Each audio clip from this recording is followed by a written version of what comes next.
Good morning, good afternoon, good evening, wherever you may be. I am your humble host, Mr. David Null, also known as Hawkeye Two Feathers, and I greet you all in love and the honor of the infinite creator. And I continue to pray that each and every day, that each and every one of you will continue to learn to accept and receive the knowledge, the healing, the wisdom, and the blessings from the universe. And I continue to pray that folks will learn to reject those things in their life that bring them negativity and craziness and all that, all that stuff.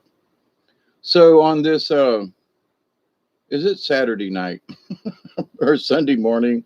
I think it's Sunday morning, right? God, I've lost track of time.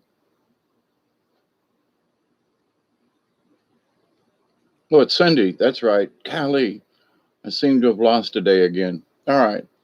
So I'm hoping everyone is well. Elderberry's in the house. Witch Moon, how are you? Susie Q, canning tomato soup. I'll be listening. Good. That's a good thing. Canning. So my we just had a thunderstorm. There's still some lingering lightning and stuff. I was going to get on earlier, but literally the lights were flickering here.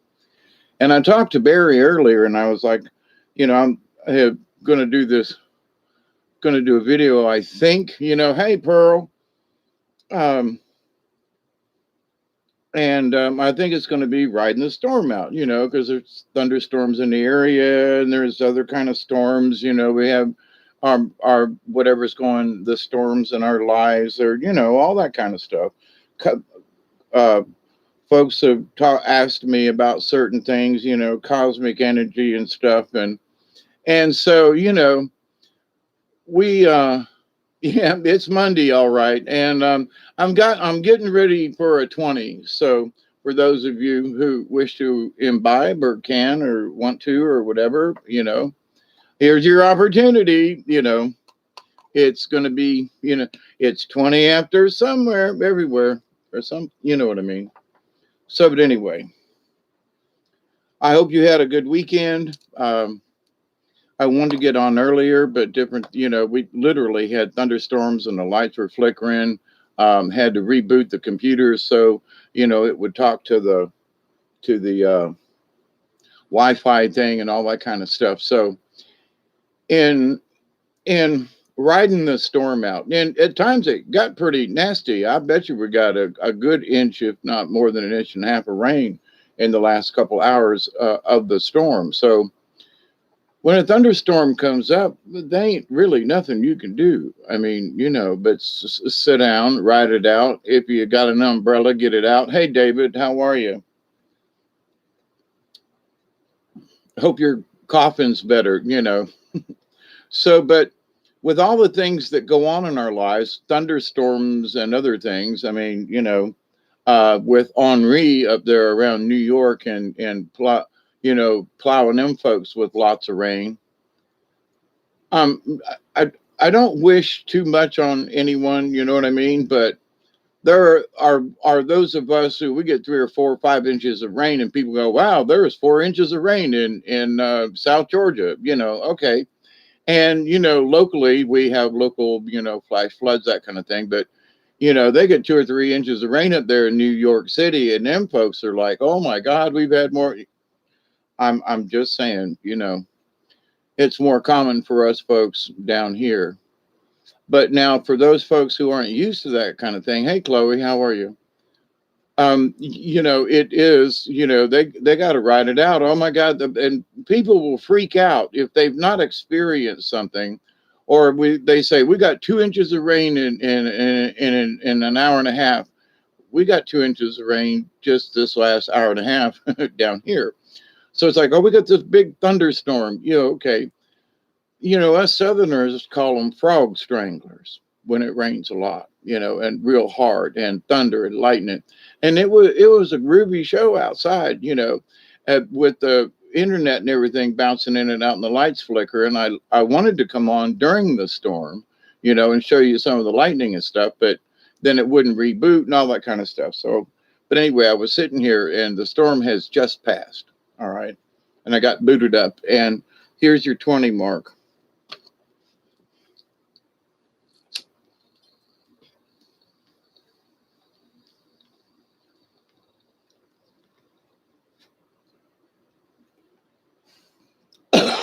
Woo! Yum, yum. Yum, yum. Eat them up, eat them up.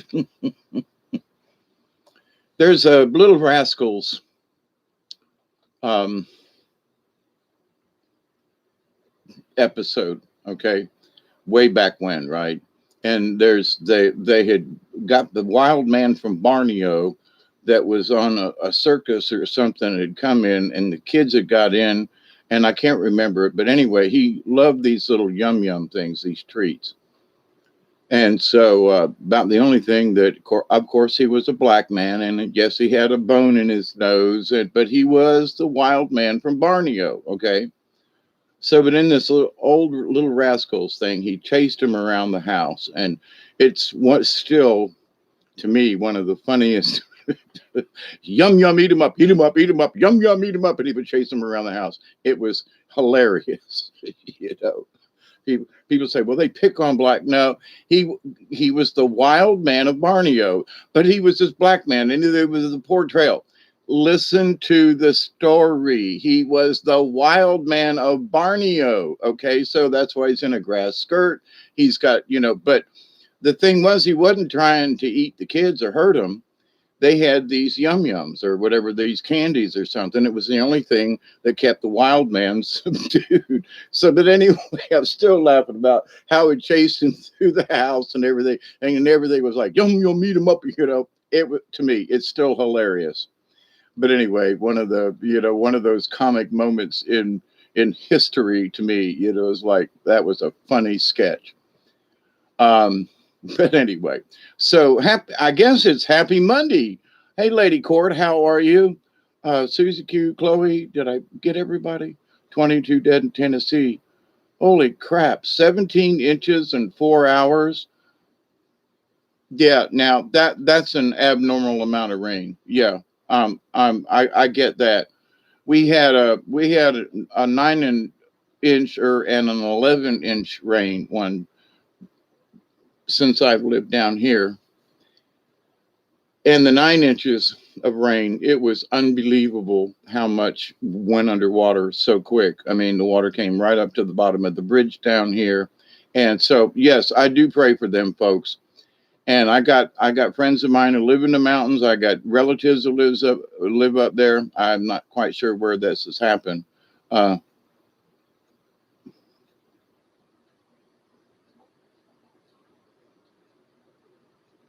um, where at, Susie? If you don't mind, I missed the beginning of it. If you'll take it again. Yeah, this storm that came in tonight, we were not expecting, and I mean, it just kept raining, and it just kept raining, and it was a really slow mover. And out there, we're in the dish that's about this deep for the cats. It's almost full, So I get it. But anyway, yeah, I got folks up there in the hills, and there's a little creek runs by.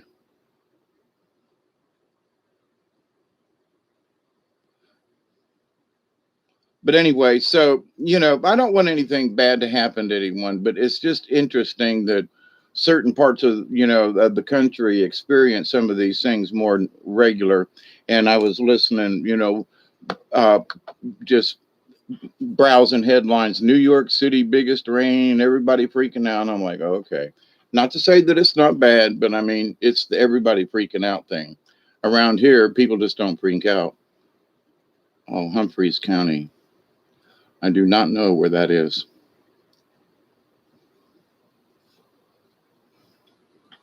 But so anyway, so riding the storm out. So I was thinking about this subject for a couple of days and having had some conversations with some people, um, and kind of listening in the background to folks that, there are a lot of folks who are really confused. I mean, there are folks who are trying to decide, for example, which Bible to use and which one will save them. And I mean no disrespect, but no Bible is going to save you. It's what's in your heart that's going to save you, right? It's how you live, and but there are those people who quote the Bible all the time, and in my references to the Bibles and so forth, the Douay Rheims version, the old Catholic version Bible, is the most accurate. Okay.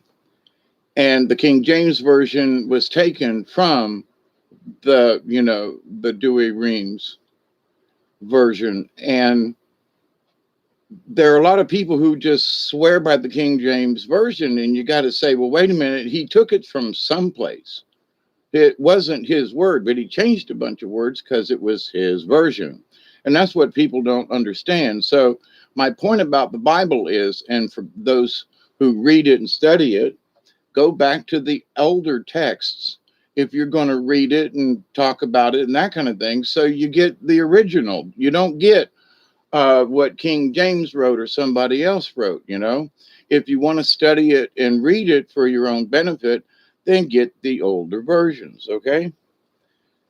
And so the Pope right now, that bastard in Rome, he's, telling Catholics, you must give up your old Bibles. And I'm sorry, I had an old Catholic Bible, but it did not belong to me, and I had to pass it on. But if it had been my Bible, I would have died with that Bible.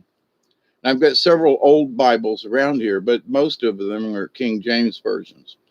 But I will still go back to an older version of the King James version, simply because of what happened in 1964. They had, the Great Ecumenical Council in Rome, and it affected all religions. Okay. People don't realize that, right? Vatican II. And I've noticed in the Bibles that I've studied and looked at and referenced, anything printed after 1984, which is weird, the Bibles are subject to be written by those who print them. So not every Bible that's printed, it might say King James Version, but, printed by the Gideon Society. Okay. Okay. But their version of it might not be printed exactly the same as the King James Version itself. People don't understand that. They say, well, it says on the book that it's King James. Okay. So, but in this understanding of things and the understanding of what's going on in the universe, there are people who are arguing with themselves and with other people. And it's just like, take a few verses. I've noticed that Psalms and a couple other, uh, they literally left some Psalms out and changed some others in the King James Version. And the wording is different depending on who wanted the printing of the Bible. Okay. And then there's the printer, right? So the printer who sets the type and everything is the one who gets it right or wrong. If it comes out wrong, it still is printed. You know what I'm saying? Or, well, I changed this word, or we did something, but here's the point. So people are all worried about the words, which I agree, but get an older text. Okay. If you're going to read it, get an older text, and you'll be as close as you can get to that which is supposed to be the Word of God. Okay. Now, there are folks who are trying to decide whether or not to give up a religion or not. And I've talked about this before. And for those who know who Dante is, he, has said, and I've said this, but before he recognized it, I'd already said this and understood it myself, that the true Christian church was split in Constantinople back in the days when the Romans took over. So that the Orthodox, Russian Orthodox, there's Greek Orthodox, but the Orthodox part of it is what's important. And that, the Orthodox churches that I have been to was very similar in how the Mass was said and so forth. and but when the Roman Catholics split from the churches. So why is this important? Because, well, then, but is there really a true religion? That's the thing. Well, are we worried about what religion we are as to whether or not we're going to get into heaven or if we're going to be accepted by God, And that, if I have the wrong Bible, is this going to confuse the angels and the saints? And you get to heaven and St. Peter's standing there and he goes, okay, what Bible did you read? Well, I read the King James. And he goes, over there. And people go, what? You know, what version did you read? Well, I'm a Greek Orthodox. Come on in, What? Wait, well, hang on here. Wait a minute. Whoa. Y'all didn't study. You said you studied the Word of God, but you didn't do your checking. Was the word that you were reading the, quote, the really holy text? Now, why is this relative for this topic tonight of riding the storm out? Because there are many religions. Look, Catholics are going nutso, and I think it's great. If there is a Catholic Church, it should start over. Okay, they should start over, and the sinning and the penance, and they need to start over. Because it's all about the ceremony. It's all about the sacrifice, and it's all about it's not about the word of Jesus. Well, he suffered for your sins and he died on the cross. Yeah, okay, we get that. That's all they would drill in your head. The suffering he endured. Okay, but let's talk about the teachings. Okay, well, yeah, but he suffered for us. Okay, and he died for our sins. Yeah, all right. So, but let's talk about what he did and what he walked, but he died and he suffered, and see, there's the cross, and we had to wear rosary beads, and okay, all right, but there was so much more about the religion that had nothing to do with the works of Jesus Christ. Okay, nothing. It was all about the machinations of the church. Now, people need to ride this storm out because in their higher consciousness and whatever else is going on in the world, it seems to me that people who are still, now, God bless them, I'm going to say this right out front, they cling to that Bible as that's all there is. And so my answer to that is, or my question, answer, puzzlement, is that do you think that those words in that Bible, I'm not saying that they're not, I'm just asking whoever's clinging to that thing. Now, I've got Bibles that I would not get rid of because I have clung to them in times of need. So I'm not dissing this, okay? But there are folks who can't see beyond any of it. They can't see the bigger picture because they've been told to focus only on the book. Well, but okay, but it's a King James. Okay, but and this version's okay. All right, let's just calm down and get the hell out of the Old Testament. People in the now looking for the future won't get their heads out of the Old Testament. So now, in this riding the storm out of cosmic things, people are having all these different feelings.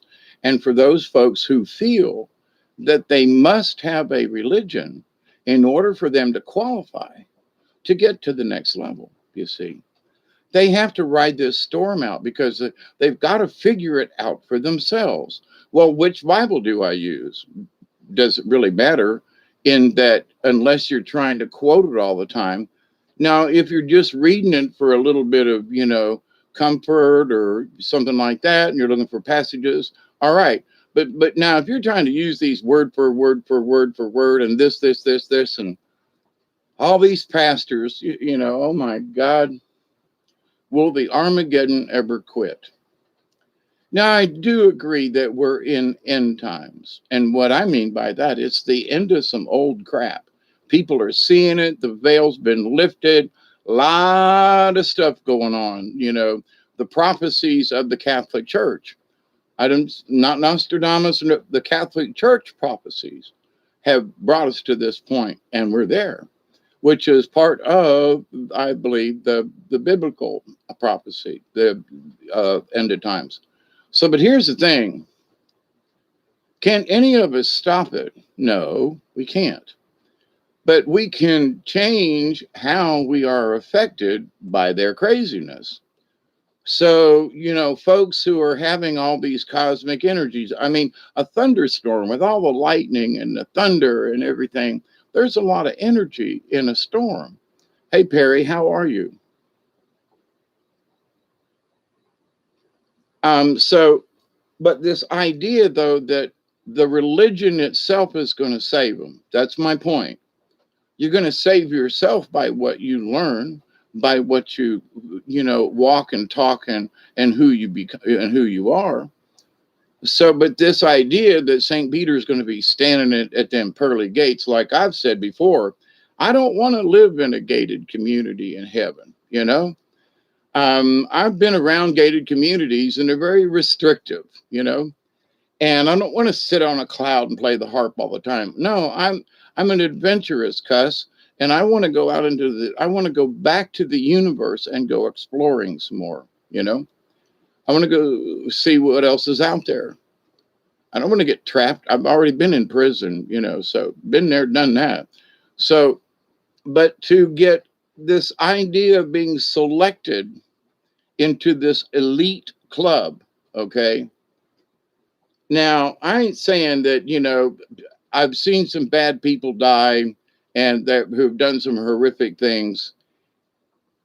And you wonder, can I actually judge? Hey, Lady Court, can I actually judge? Well, but he's a murderer. Yeah, but can I judge his soul? Is it up to me to judge that person's soul? Maybe they get stuck in another lifetime and they got to come back and they get murdered over and over and over again. Who knows? But in the scheme of things in the universe, it's like there's so much more in this universe. We get caught up in the now. So right now, people are feeling that, wow, there's some shit going on. There is some serious stuff going on in this universe. And all of us are paying attention, or at least we're aware. Some people were paying too much attention to what's going on. I was one of these people, so I can speak on it, okay? And I realized that, yeah, I need to, read the headlines every day and scan things and keep up to date with, what certain topics are and this and that. And that's why I get the Korean news and the Australian news and Russian news. And because I want to hear what's going on all these different places around the planet. I don't want to hear some other person say, well, I heard that our TV, Russian TV, they're sponsored by okay. If people don't realize that, ABC, NBC, CBS, and all of them, the corporate sponsors, those folks are paying to put out the propaganda that they do, because the Smith-Mumford Act was repealed, and I've talked about this. But people are getting so intense with certain things, and here we had a couple of spikes in the Schumann, but not like about a week ago or so that it was like really off the charts. But we are still getting hit by cosmic energies. But I think there's something else that has been going on, and I mentioned it, but it's the influence of peoples. It's the society says wear a mask.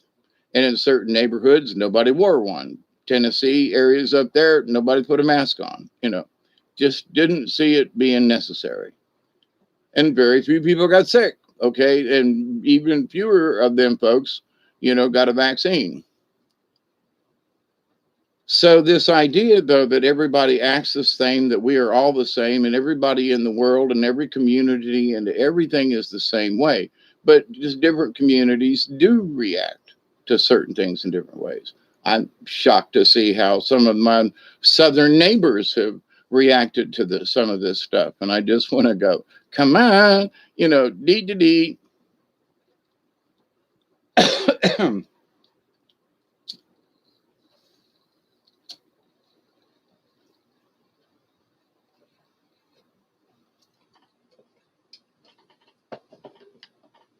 So in many things, I mean, there are still folks that are predicting that, hey, Michelle, that Trump's going to be back in office anytime now. Well, if they actually did legal counting of the ballots, which were, and there are some states that are still in contention.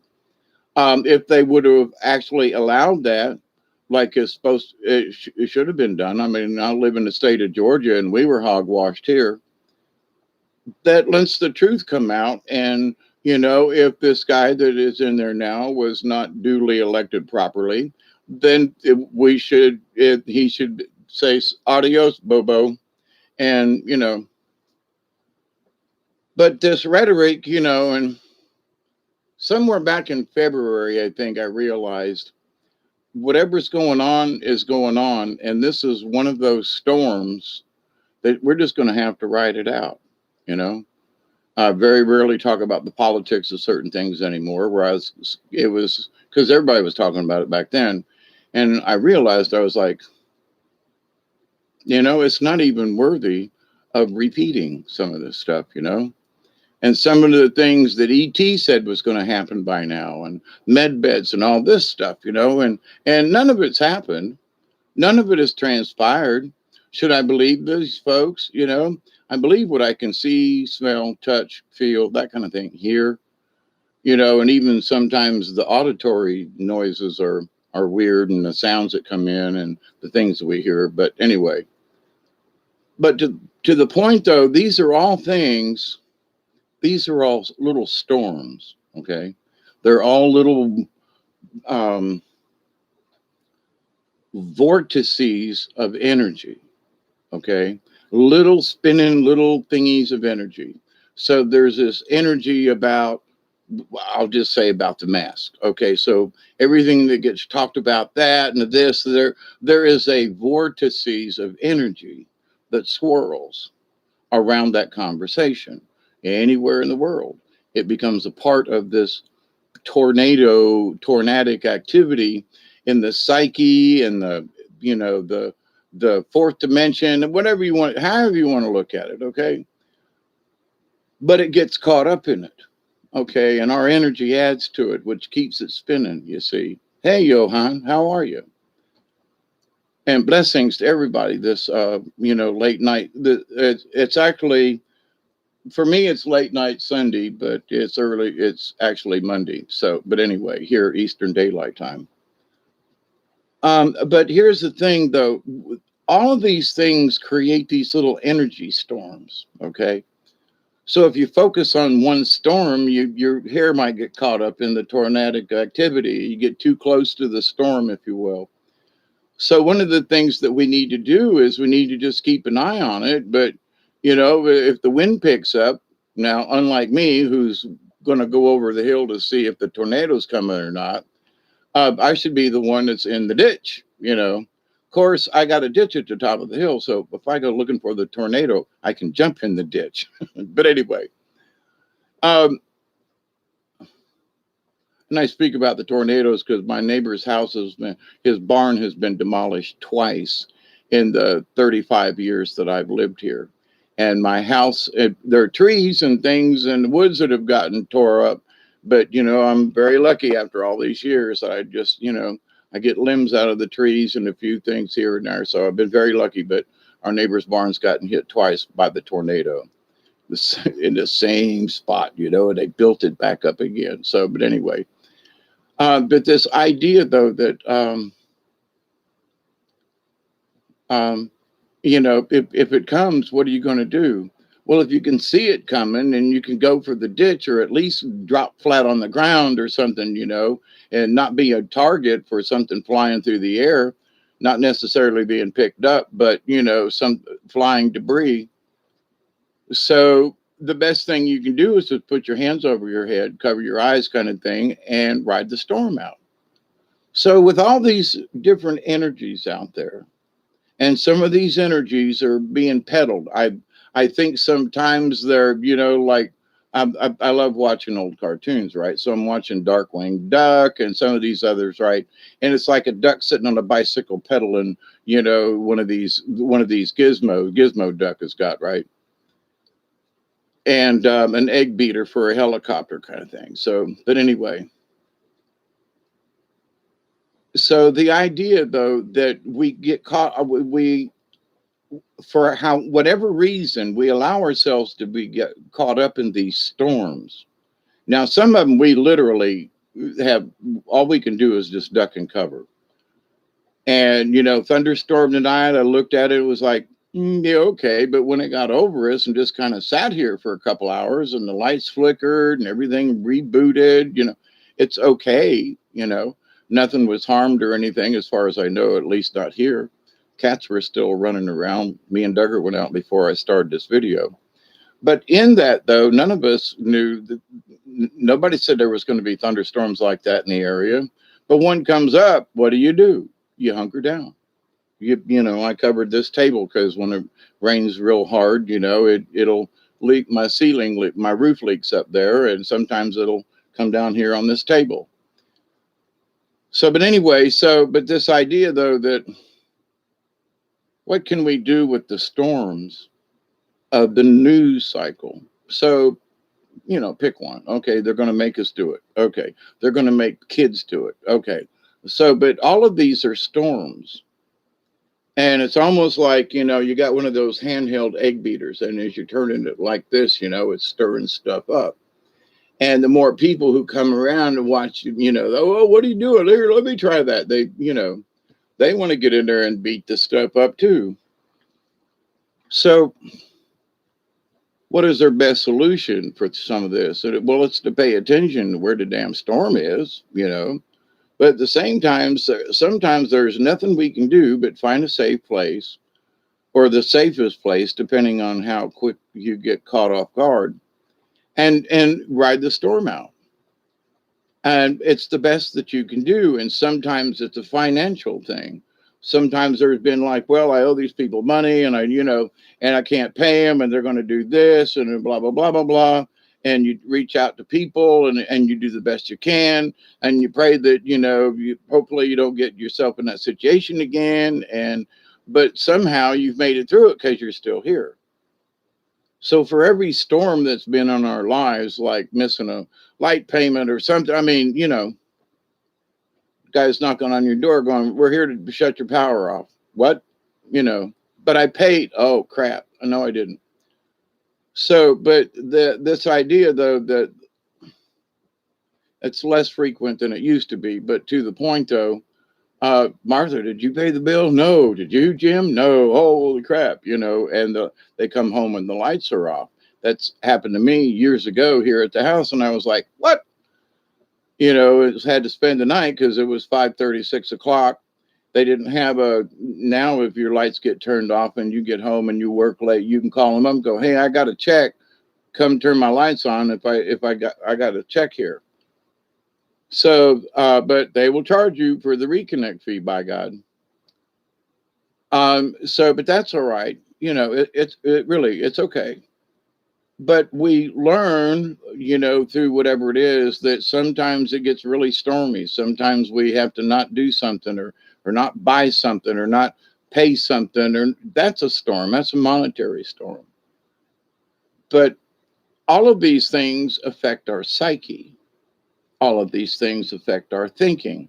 All of these things, no matter how much we want to send out love, it is not the same because we're having trouble, we have to ride this storm out. So our heart's kind of like dealing with this thing because we're riding the storm out. Well, I got a problem in the kids or a thing. And, so something happens for a couple of days. There's a freaking storm. But you have to ride that storm out. Now, sometimes you're out in the blowing wind and you're trying to, cover your stuff, or you're taking chairs in off the patio. I mean, sometimes there are things you are doing, to hold on to what you got, kind of thing. Yeah, there's been crazy energy. The conscious evolution. To all of you members of the League of Like-Minded Beings, What if the grid goes down? Should we pay them? I have thought about that myself, but they usually make the adjustment. You know what the adjustment is? You don't get charged because you didn't use any electricity, but anyway. So it just craziness, but I get your point. I pay for the privilege, to have this little bit of electricity that I use. I use maybe a fifth or a sixth of what a normal household would use, maybe even less. Like 300 kilowatt hours for the month. My bill's like $38, $40. It was low as $28. And that's how little energy that I use. I'm going into the winter time now. So somebody said cheers. I missed it. Uh, Alexander, how you doing? Yeah, happy full moon. Yes, it was earlier, and I couldn't see it for the storms. But oh, actually, I can see the moon out there now. Oh, holy crap! A couple of nights ago, it was really low, and I could see it through this window of that I always point to. And now it's 10 degrees higher in the sky. So it was down just above the treetops 2 nights ago, and now it's way up overhead. So Earth wobble, everybody. Let's keep that in mind. I wanted to see what somebody. Oh crap! Stop that.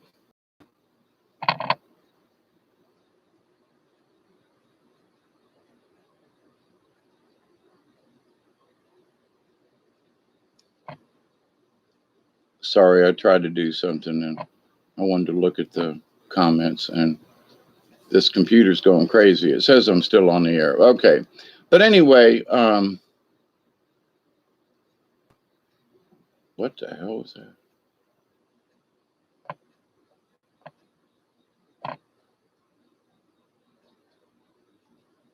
Okay.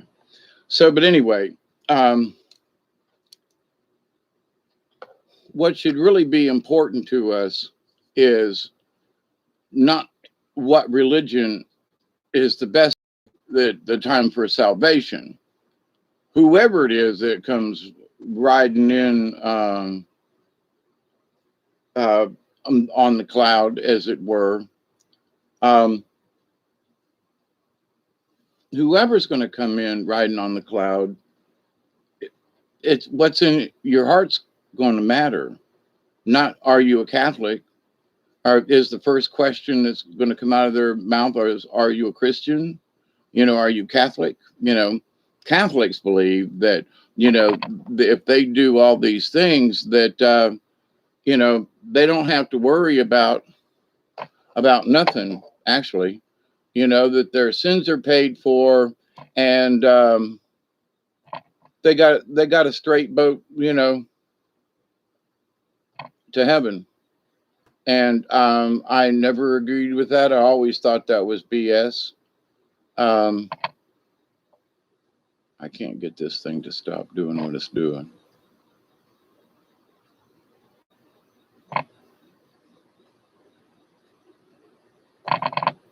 There we go.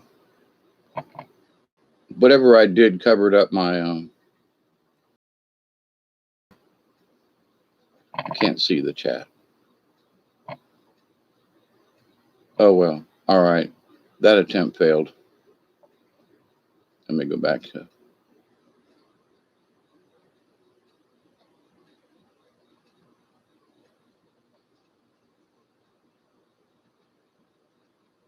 Okay. But anyway, yeah, the sun's giving off all kinds of stuff. We know that. But someone asked me a question. They said, can you help me to understand what's going on right now? These energies that I'm feeling and blah, blah, blah. Well, your life and what you've learned and what religion you are and that kind of thing all has to do with what these energies are doing to you. What it is doing for everybody, it seems, it's making them think, you know, making them think of stuff, weird stuff maybe, or like, what am I doing here? Or you know, from my standpoint, whether somebody is a Baptist or a Methodist or an Episcopalian, doesn't matter, you know. But what's true in your heart? So, but there are folks who are arguing about which is the true religion, who's got the foot on the gas when our Savior comes for us. Okay, pay attention, everybody. He already died for our sins, so pay attention. But save us from what? Further sins? Okay. But people need to learn to stand up for themselves. One guy will come back and just say, "Okay, I just fixed 7 billion people and their souls and everything." Sorry, there's going to need to be some work done. But there are people whose minds are being twisted. So, in whether or not they're a Catholic or an Episcopalian or a Greek Orthodox, Russian Orthodox to the Orthodox Church, what are you as a person? Are you so focused on this that you can't see the big picture? So the twisting of the brain comes, and this is one of those tornadoes that they create. So the tornado is doubt. So the doubt is, well, I'm a Catholic. Or somebody said, they joined the Catholic religion because somebody told them, hey, if you want to get to heaven, this is the one, right? I mean, that's the sales point. And because if you do all these things and you get the sacraments, then you're on the side of Jesus. Well, Jesus wasn't into any of that stuff. Seriously, having been growed up in the Catholic religion and altar boy and all that stuff, no. So, but it's turmoil. So it's affecting your spirit. It's affecting your core value. It's affecting your heart because why? You're so confused. Can't you just be a good person? The hell with religion.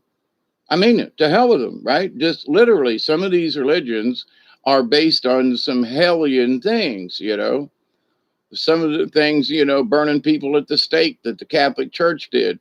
Are you kidding me? Christ said, okay, go out and let's burn all the witches, right?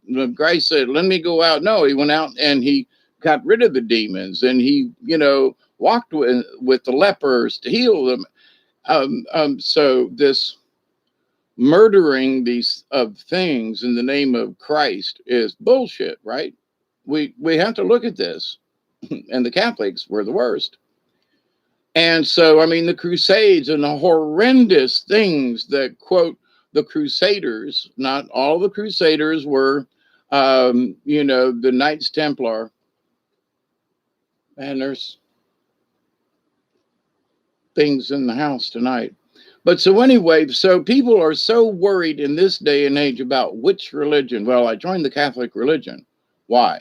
Well, let's talk about this. Why did you join? Why did you join any church? Well, to be closer to God. Did Jesus need to belong to anything to be closer to God? I'm just saying. Did he go to the temple? No, he quit going. What did he do? Well, most of us know that he went and studied, Eastern religions, Buddhism and Hinduism, and, not maybe necessarily Buddha in particular, but, Sister Helene told me in 1970, David, don't become a priest. Go study Buddhism because that's what Jesus did. And, that was a train wreck in my life, but people are still not getting it. So you're going to join this religion that doesn't really teach any kind of Buddhistic kind of things like love of the outside and of the outdoors and all these things. No, you join this organization to go through these rituals that they've created, these ceremonies, these, the mass and the thingy and the being blessed and the holy water. And, it's all mumbo jumbo. It's all mumbo jumbo, okay? Because what gets you in the end, is it the Bible? No. Did the priest save you? I doubt it, because few priests really have that kind of moxie anymore, in my humble opinion. They're too caught up in daily things. But um, I have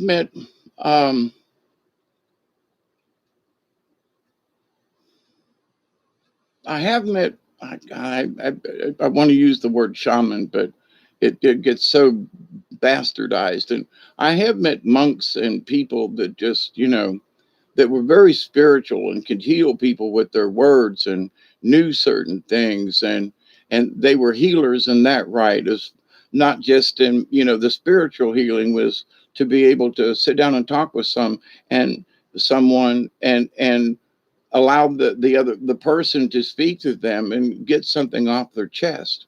And in that, it was a spiritualness, and an enlightenment. So there are healers like that. Some people call them psychologists, but and there are some good ones out there, but most of them are just in it because they need a job. But there are people out there who do that, and one could say that that's sort of my mission, what I'm here for. Let's have the conversation. Let's talk about this. So people who are looking at current events and going, "Oh my God, the apocalypse is here. I better save my soul, and I better join a religion so I can do it, and I better have the right Bible." And because they don't have, that's the way society says that you got to do. You got to join a religion. You got to be part of this cult. You got to get baptized. You got to read their Bible. You got to do their stuff in order to get there. And everybody's got their own formula, right? So, but what they've created is this vortex. So, I've used my granny as my excuse for along my grannies, but Catherine on the null side, who we don't use that grand word associated with her, went to mass every day. Okay. And she was one of the cruelest people I've ever met. My aunt, my grandma Raleigh on the other side, who was the kindest, sweetest person, who never, very rarely ever went to quote church, but believed in God, believed in a higher power, believed in natural things, and she was a good person who went to heaven first. I know who I saw go. And I've seen other people who were mean and ugly and nasty, and their deaths did not go well.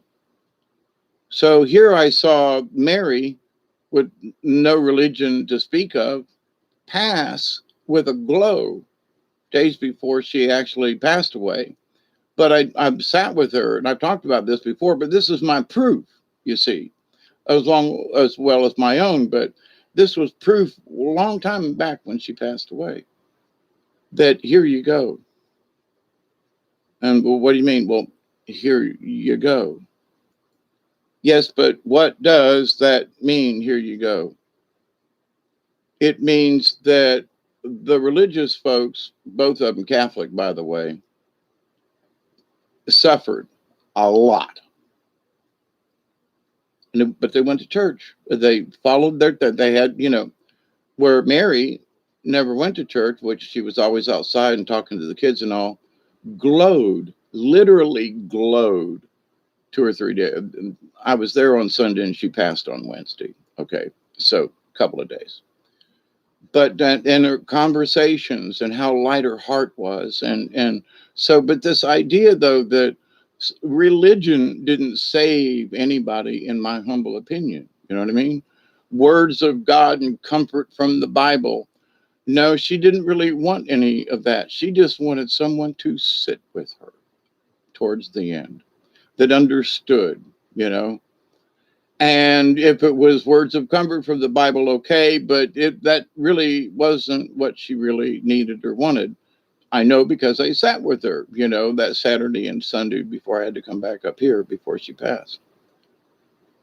So, but this understanding of the other side of what other people have seen, what I've talked about when when Arnie went into a coma after his heart surgery, the first thing he said to me when I got there to see him after he woke up was, "David, unplug me," because he didn't want to be here.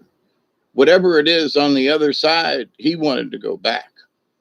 So to me, is there an afterlife? Yeah. And because Arnie went there and said, unplug me, you're keeping me here. I want to go back. Please let me go back. Humbly unplug me, please. So you got to scratch your head and go, well, there are some people who fight for life, but then there are some folks that realize that they can't make it in this life anymore. And it's time to move on to the next. And that they've been there, done that, and come back and said, hey, bye everybody, but I'm going home. You know, they're not freaked out. Dad wasn't worried about whether or not he was going to die.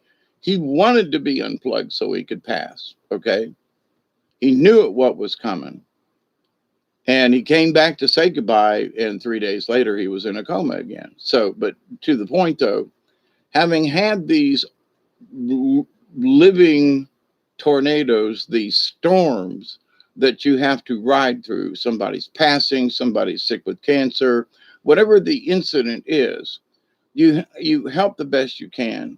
If you don't know how to swim and you're out in the ocean, you better have a life preserver on. You better be tied to the boat unless it's sinking, but or at least the dinghy, you know. But the idea, though, that so many folks are caught up in all of these different kinds of storms. What does it matter if you went to mass or not? What does it matter if you're Greek Orthodox or Catholic or Episcopalian? What does it matter if you're Native American or, you know, or the wild man from Borneo? What kind of person were you? How did you lead your life? That, in the ultimate end, is what matters. Society tries to dictate to us what matters. Well, you know, I'm a Catholic and I believe, yeah, I believe that you folks are trying to, you know, they've lied to us about a bunch of stuff. So I say us because I was raised that way and I still have, you know, people have actually say, well, Hawkeye, you're not a Catholic anymore. No, I got a lot of my friends and family, those that are still alive, who are Catholic, and they find faith in that. And, you know, especially the old mass. Um, but they were raised in that and they led good lives. They weren't caught up in some kind of pedophilia. They weren't, you know, they did help. They did tithe and give money to the church, and they did do these things. And but they were Catholic, okay? So I bet you a lot of them were surprised when they got up there and there were all these Presbyterians and all these Baptists, you know, not behind them, but in front of them in line, you know, like, what? Just saying. Because they're so caught up by the religion itself and the ceremony of it, they they are scamming you into not looking at your own spirituality. So all this cosmic stuff that's going on, now there are people being pressured. They feel pressured by today's events, I understand, but that somehow religion, which one should I pick? How about none? Well, I don't know. I feel like, you feel like what? Well, I feel like I should be attaching to something. Okay, then go out in nature. You know my humdrum drill. But, you know, get back connected with nature because that's where you're going back to. You're not going to go into a church. You're not going to go into it. You know what I'm saying? You're not going to become a ritual of the church. But you will be, because you are a part of nature, will get recycled in whatever way it is. And you should pay attention to that. Well, Hawkeye, but, you know, that's being so, you know, hard mouthed about it. Yes, pay attention, you know, there's so many people now. Listen, you know me, I read text, I read native stories, I read cards and so forth. So it's not that text is bad, but it's that people depend on text. Well, I read this thing. Okay. Well, and it affects you right now. Yeah. But ask me in 10 days, or, if you remember that event and how you remember that event. You read this thing, it moved you. Nothing wrong with that. Don't get me, I'm not trying to poo poo this stuff. But so you read something, it inspires you. All of that's good. Well, this person said, okie dokie. Um, but okay. Well, but now he's like a guru. And then, but a week later, somebody's, well, this I read this thing for such and such, and oh my God, he's a guru. Well, what he said was very pertinent and that kind of thing. But okay, so we are affected by reading things and by the text that people write, by videos, my talks, discussions, okay, whatever. But with that said, you know, I want you to find your own way. Here are the topics. This is what you should consider as being important. Is religion important? If it is in your life, okie dokie. But if you're going to go through all the ceremony to join and do all this stuff, aren't you kind of missing the point of what the Creator has taught us all? That we are already members of the League of Like Minded Beings. We're already angels. We are already beings. We're trapped in these bodies. Okay. So, so when we pass on, we get to pass on. That's the belief. That's what we should understand. Told me he was sorry because he didn't want to come back. Oh, I've seen the afterlife, and yet I still fight for this life. Yeah, Johan, I was, I, y'all have heard me talk about the 3 days on the river that I just went through. I think it was about a 13-year anniversary from when it happened. But you know, um, having walked wherever that walk is and come back, but I came back to finish my mission. I've realized that, and but there are folks who have gone out there and they don't really have a mission. They might have a mission when they come back, but before they passed or whatever happened, they were just normal people. You know what I mean? Nothing big, nothing in particular, nothing hairy, nasty. But um, but what does this have to do with how we react with each other in this world? And what does that have to do with how do we deal with the storms? Sometimes there are certain things that we should look at.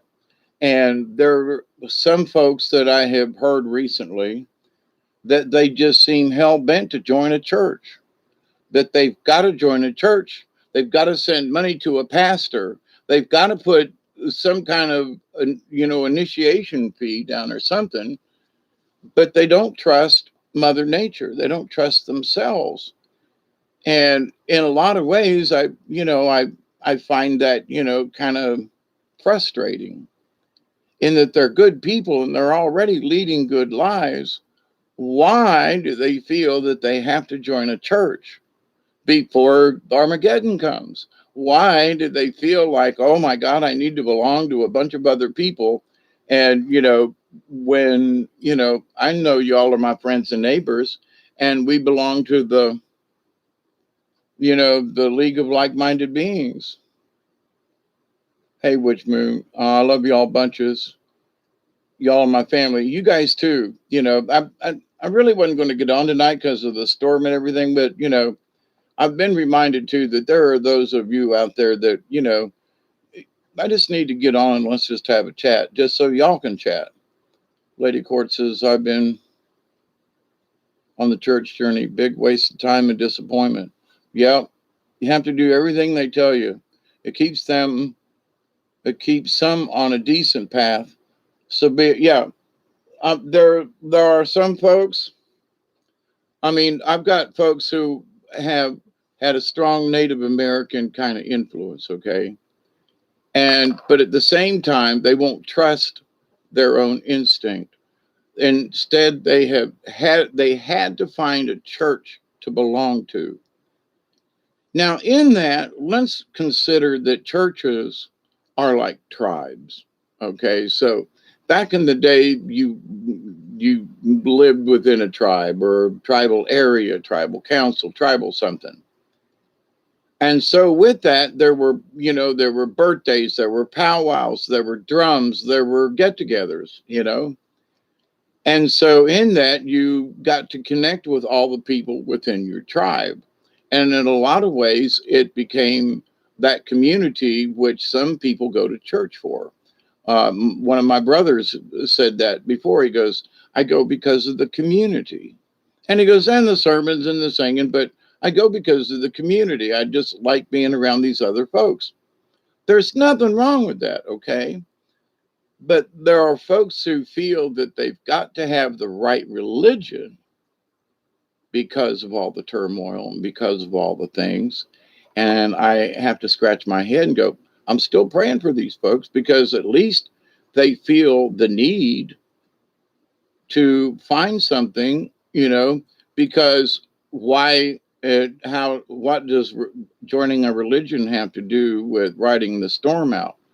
The storm of energies and things and all of this information and of all of the lies and society things and all of these things are storms and how we write them out. So if someone's having spiritual issues, then they look at other folks and the thing to do in society because they go down the road and it says, come worship with us on Sundays. Okay. So they feel welcome. Come on in, join our, give $20 in when we pass the hat or more if you got it kind of thing. And so little old ladies that have spent their egg money because they feel they want to support something because they feel it's the natural thing to do. We are family. I got my soul tribe family on the same frequency as me. Hey, there you go. That's a good one, Delaney. Hey, Chloe. But so anyway, so for those of us who kind of see what's going on, I'm just saying, I'm not cursing these folks, but I don't know what to say to them. They go, "Well, I need to join this church," and I'm go, but why? Well, I feel the need to. Okay, but again, I'm going to be that persistent butthole that says, "But why?" Well, because blah blah, but why? Why do you feel the need that you have to join this church? It's okay if you do. I'm just asking you. You're joining. Why? Well, because Jesus told me. Okay, I'll accept that. What? Yeah, Spirit said I needed to join this church. Okay. But there's no discussion. Nope, I believe you.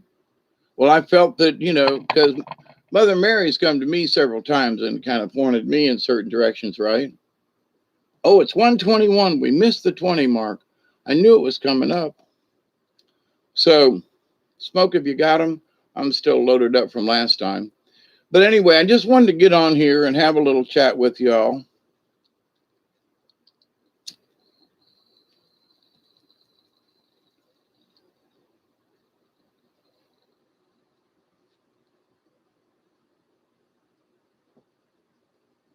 And sometimes we just have to sit on the porch when it's raining because you can't go out in the field.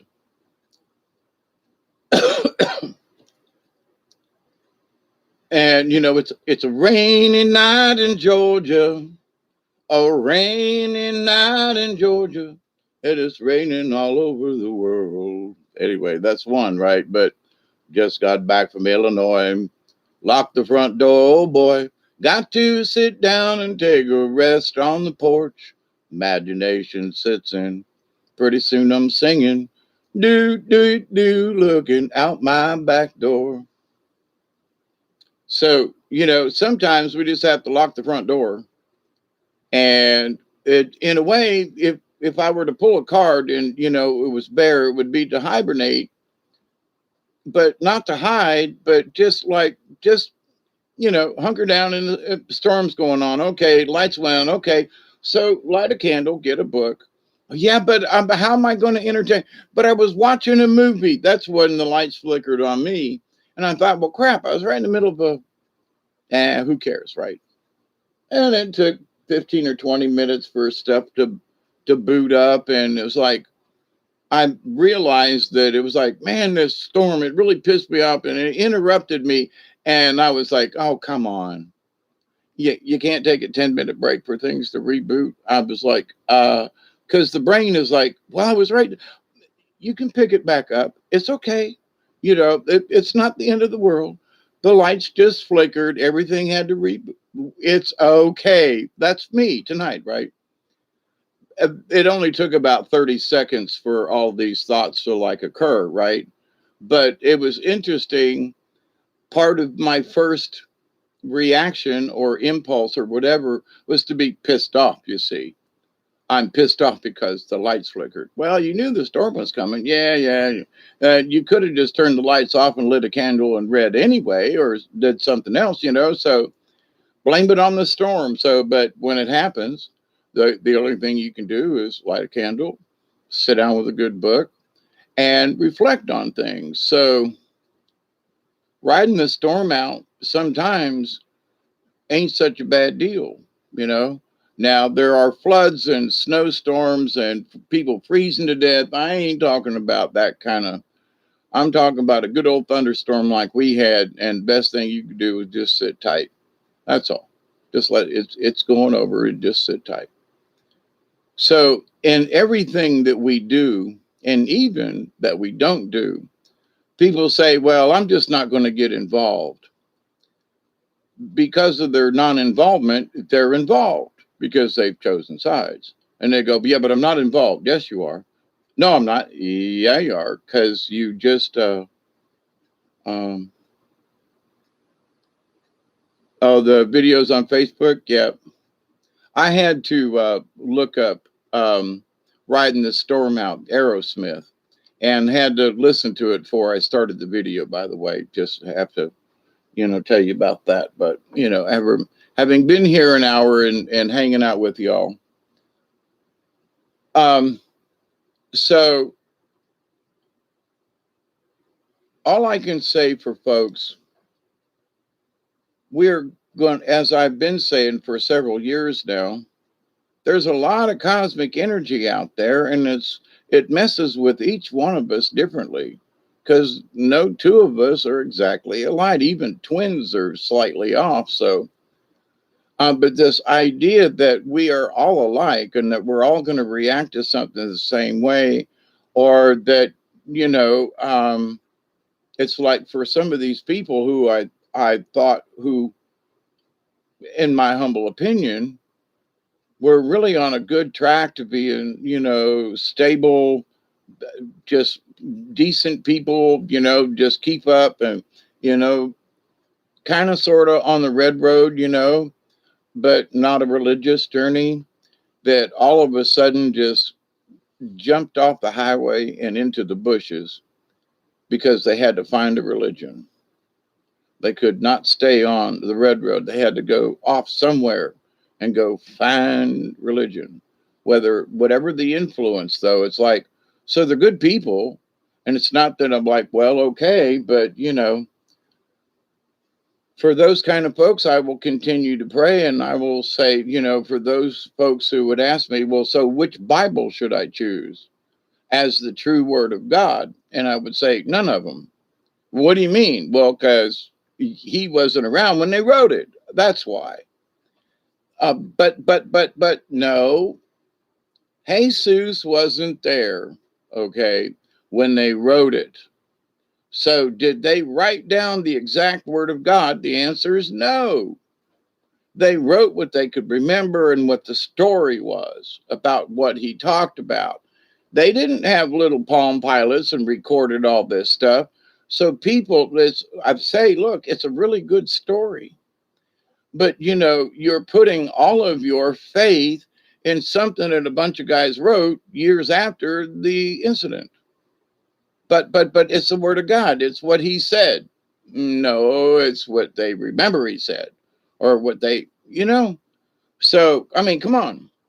Just look at our last election and the things that were said about Trump, the things that were said about Biden, the things that were said.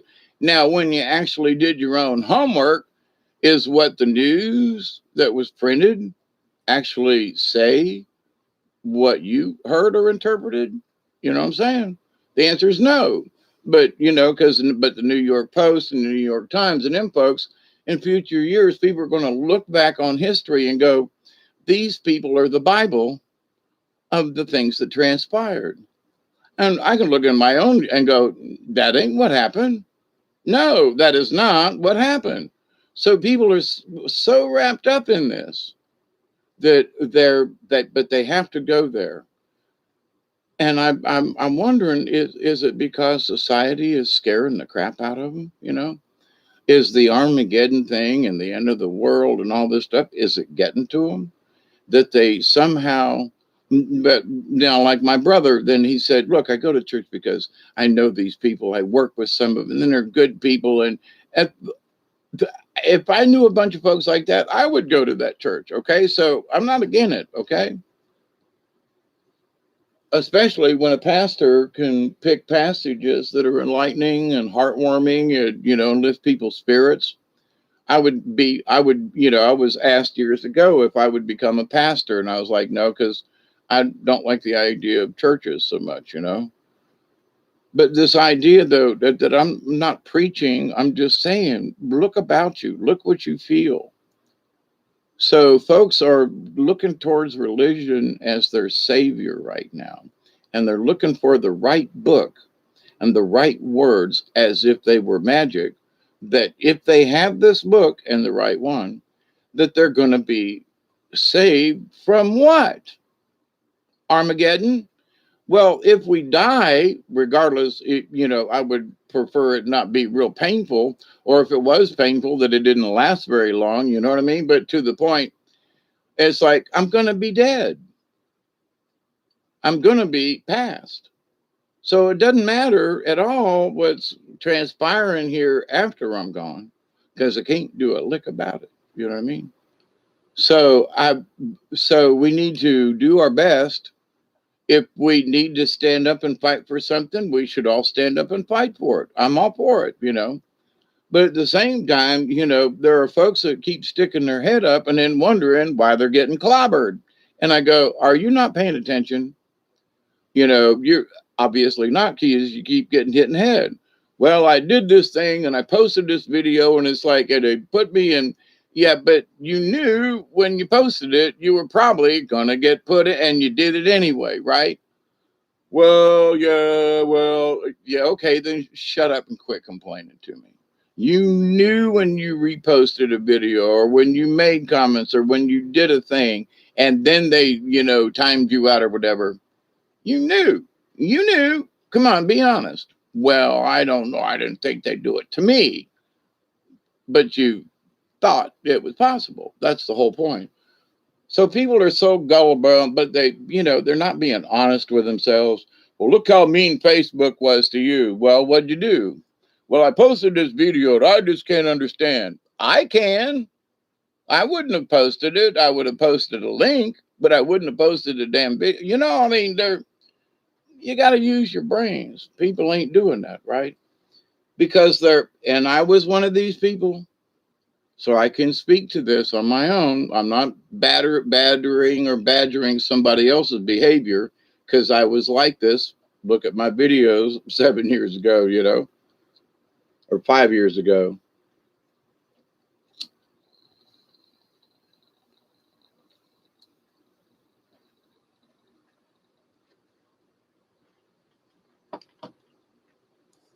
But so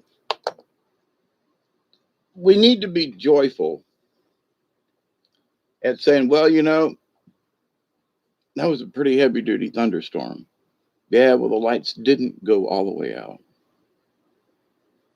I didn't hear any big tree limbs fall in the house. I didn't hear, a tornado go through or sirens or anything. So, yeah, it was a heavy duty thunderstorm. It lasted quite a few hours and just really just kind of went over us just now, right? But it's okay. I can see full moon outside now, happy full moon. But was I prepared for 2 more inches of rain? Not really. You know, oh, we got a shower yesterday that lasted like a minute. Literally was just a shower and got the grass wet. Tonight, there's water heading towards the river. There was a big enough rain to change the level of the river. So, there are those things. And if the river comes up, is there anything I can do about it? No. Well, there are certain things in life but the river's high. Okay, I get you. How high is the water, mama? She said it's 3 feet high and rising. How high is the water, papa? He said it's 3 feet high and rising. Old Johnny Cash song. So, but this idea, is there anything we can do about it? No, we can move the cow out of the barn up to higher ground. You know, the cows in water up past her knees, chickens sleeping in the willow trees, 3 feet high and rising. But anyway, I can't remember all the words, but there's 3 verses. But so folks for a long time, even back in the Johnny Cash days, knew about the water coming up and, how high's the water, mama? So what do? You move to higher ground. You hunker down, move to higher ground and go shit, you know. Maybe I should not rebuild my house right back there. Well, it hasn't happened in my lifetime. Yeah. Well, but it's happened in mine. Okay. I've had 2 tornadoes hit that hill up there and it's not affected me. Knock on wood. Thank you, Jesus. But they built a barn back the third time. So I don't know if I'm going to live long enough to see another tornado tear that one down or not. But that particular spot in general, I don't know if I would put another anything back on that spot. You see what I'm saying? But there are folks that go, yeah, well, the flood came at 39 and, we built it back. And 30 years ago, well, there was that flood in 82 and blah, blah. Now it's the flood in 99. Now it's a flood in 2012. And now, so we just keep recording them and we keep going on with our futures, regardless of what happens. Do people get harmed, hurt, and otherwise perish? Yes, that's an unfortunate, but it's also kind of sort of inevitable. I know that I was in the backyard when there was a flash flood. They opened up a dam about 2-3 miles north of here, and the water came up literally really fast. I mean, it wasn't just a rainstorm; it came up really fast. And they had just cut the pine trees in my backyard, and it was all I could do to get back up to the house without being swallowed up by the water. I mean, it was waist deep before I knew what was going on. And so, and back then when it's open and no trees and logs and things, and you see how much flood water is there and how much, oh my, and how fast it got there. It just amazing, right? So, but anyway, but people who don't experience that, out west, there was some, it rained and filled some ditches and some people got caught. That's a bad, nasty thing. Up in the Ozarks and stuff where there isn't when it rains 3 inches, the water comes up like 5 feet or something. I mean, because there's nowhere for the water to go sideways. The river just comes straight up. Where down here, the river spreads out as it comes up. So when you say, it's at right now it's at about 8.5 feet, which is it was going down, but it's back up again. 8.5 feet, but you got to consider that that's not just in the channel. This 8 feet is like hundreds of yards wide, and in places, I mean, it's got places that are flooded. It's not just this narrow little river that has come up. No, it's spread out, so there's a lot of water. So it shows up differently. But what do we do when these circumstances? We learn to, grab our life preservers. We learn to find higher ground. Whatever those things that are bothering us, we should sit down under a tree, and or whatever, and or sit on the porch and just say, let me think about this a minute before I go rushing into anything, with all this crazy energy and stuff. If I just, I'm really intense and Insides are jumping up and down right now. So, okay, so drink a calming tea and, and jump up and down. All right. But don't freak out, because whatever that storm is, and for me, it was like panic attack kind of things, right? You just have to calm down. And there have been times when I've just had to get in the truck and go for a drive and go see somebody. Yet the panic attack was so bad. Had something similar, not, it's been about 3 weeks ago now, but I talked about it. But, there's been kind of sort of for me, I've been knocked out for 3 days. I mean, literally can't tell you what I did this last week. All right. I know I've gotten certain little things done here and there, but I can't really tell you what happened.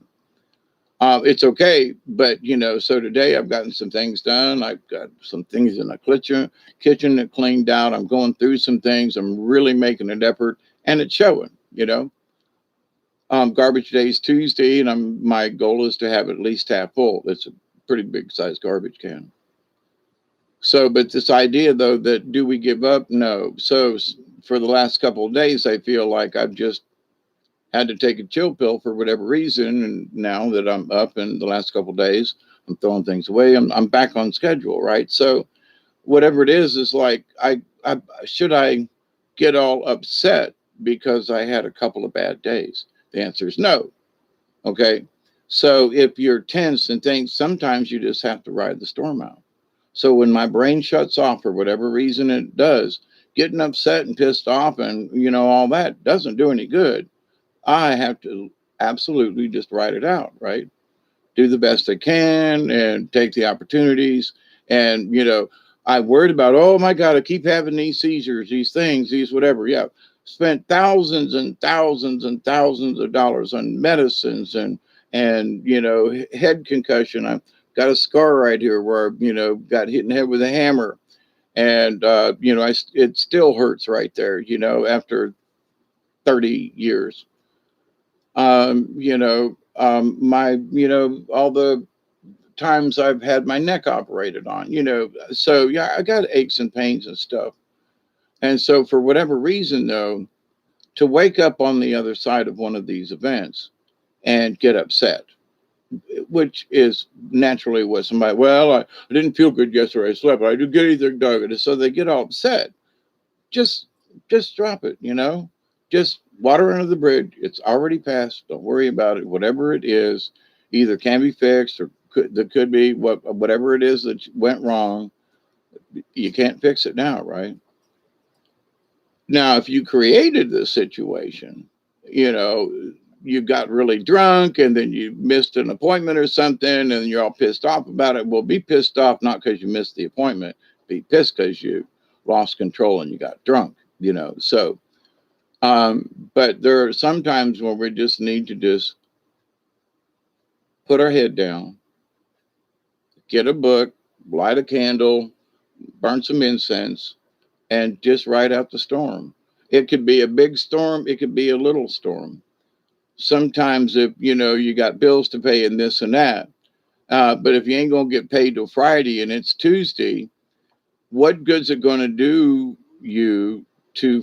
Now I've done this, so but in hindsight, what good did it do me on Tuesday and Wednesday and Thursday to worry about paying the bill that I couldn't pay until Friday anyway?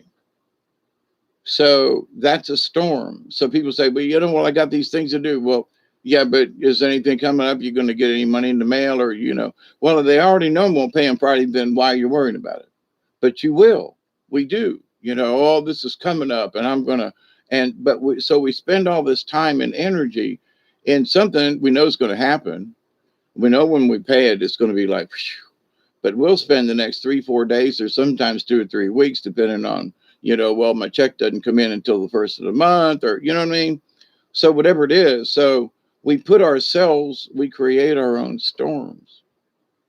And the storm is whatever I really need to have this bill paid or so the storms aren't necessarily created by other people or by other incidents, but I really want to pay this bill and I can't wait for Friday. And, so then shut the up until Friday, get your paycheck or whatever and go pay it, But to worry about it, I've done this, but here's the thing.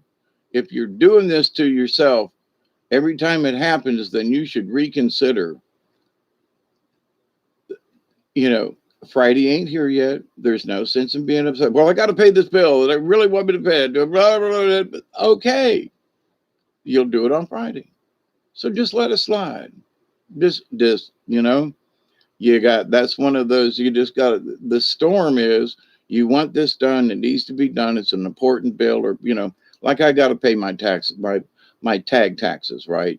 Because my birthday's in September. That's when I get my tags. And so I got to pay this, right? So, but I will be fretful up to a point until I get them, you know. Now I considered I can just fill out the form, send them a check, and they'll send them to me in the mail. I won't even have to go to the courthouse, and I might do that this year because now I have stamps.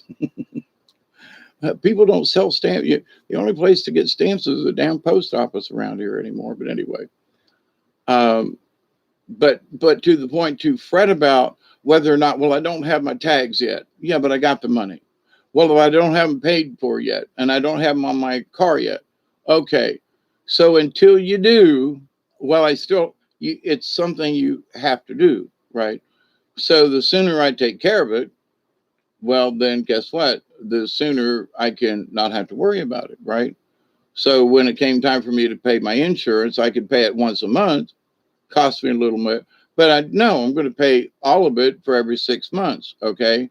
So now I don't have to think about it until like February of next year, right? It's paid off. So that's one thing, so those things that you can take care of, then, and you do so, however, best way you can. So, well, I'll just do it once a month. Okay. But what if you went ahead and paid for it for 6 months? Then you wouldn't be constantly worrying about it on a month per month basis. Well, did I pay my insurance? And what happened? Hey, Robert V, how are you?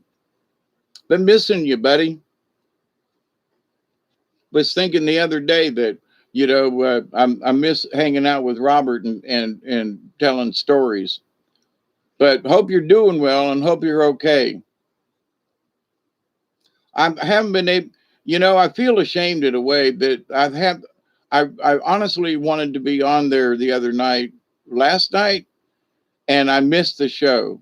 My clocks here in the house are all set to Central Time, and I was in the middle of doing something and cleaning and everything. But my full intentions was to come out, um, and wanted to hang out with you and watch, from the sidelines with Max Vision. And but anyway, so I haven't been participating, not because I don't want to.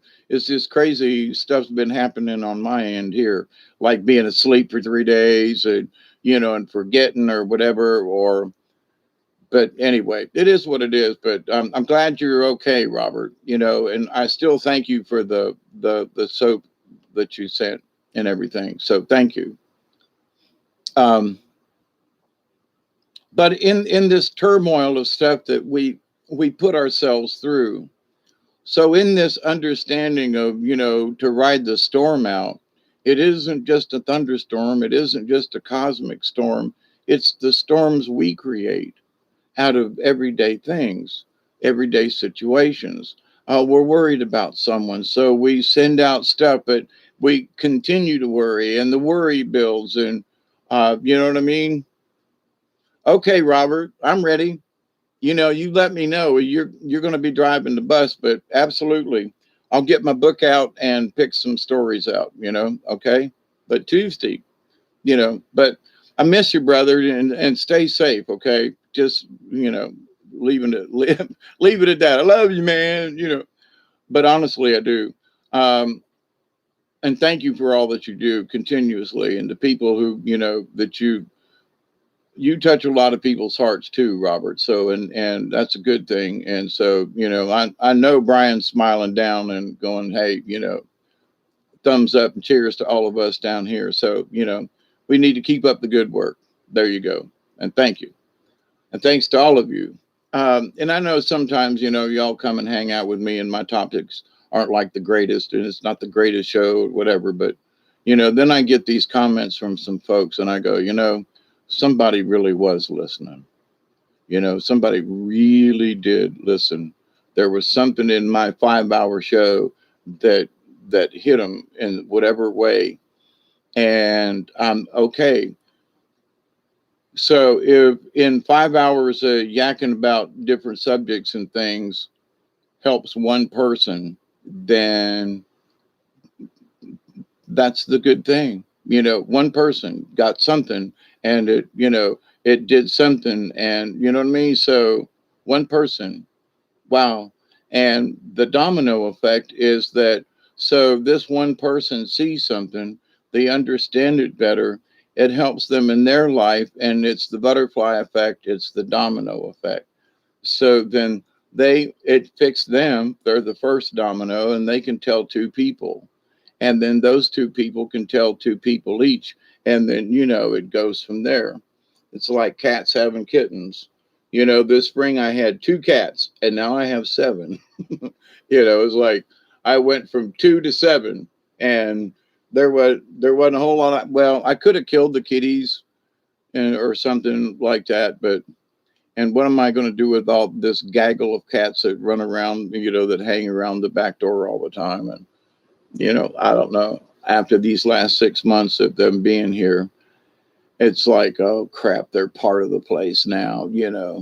I know they'll get older, and the male, they'll run off and they'll be doing other things, and maybe some of them will become feral, but okay. But anyway, um, but so riding the storm out can mean storms that we create ourselves. And I think it's one of the most important thing, because about the religious thing and whether or not what text is the right one. And so, but who really cares? What kind of person are you? Let's get down to the basic principles of things. Who are you? If you're a rapist or something, or a philanderer, or blah blah blah, and whatever it is, are you being true to who you really are? Or are you some other person and you do these other things? I mean, come on, let's be serious about this. So, but then for whatever reason, these folks seem to be jumping on the, I gotta find a preacher, I gotta find a pastor, I gotta find some kind of religion because I feel the need. Okay. I say, okie dokie, at least they're trying. Now if they're looking, well, golly, I hate to say this. Okay.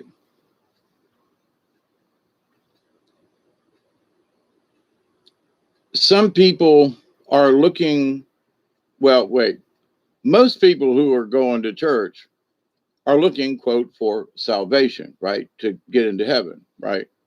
So it's this pearly gate mentality. But if when you die, your energy just becomes part of just transfers into the universe. Where's this pearly gate sending us? But okay, but in this day and age, we can talk about the science of things and the quantum level and all of this, stuff.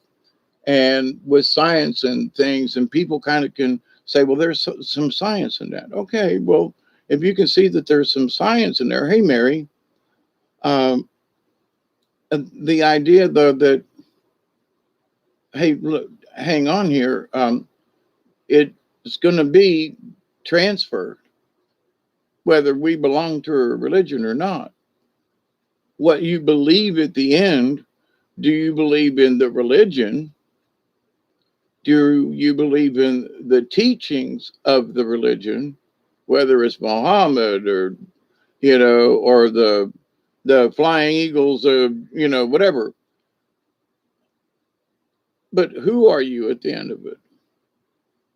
So the storm is people trying to pressure you. Well, if you're not a Christian, then you ain't going to heaven. And for a lot of folks back in the day, and Catholic, of course, the Catholic Church is so messed up now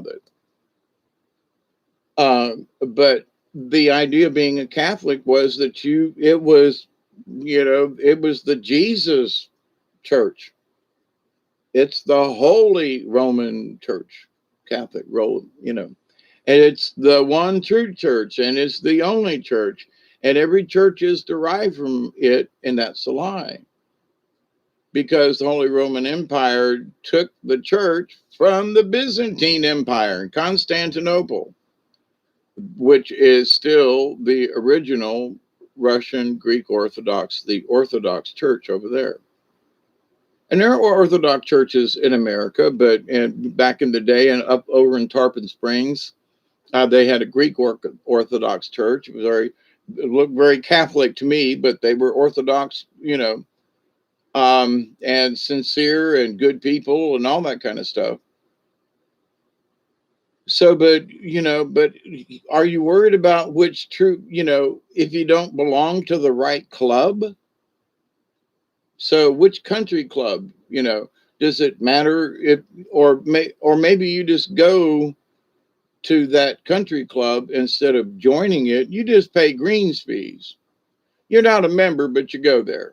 You pay to go play golf. Okay.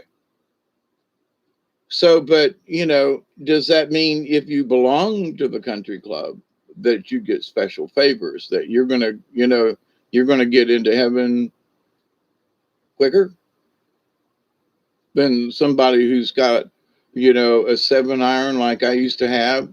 And I should get out in the field and do it more too. But chuck some golf balls up out in the field. Do I actually have to go to play golf at a, but to the point. So there are different levels. So with religion, with the spirituality of things, first we need to look at what's driving us. Is it society?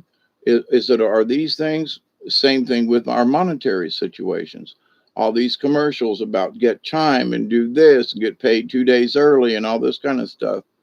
I got paid 2 days earlier, you know, 18 years ago when I had a thing. It was called direct deposit from the company that you worked for. If they did direct deposit, you always got your check on Wednesday afternoon or Thursday before Friday. You got at least a day earlier. And, they had to mail me my checks. Actually, they would mail me the stub, but that I got it.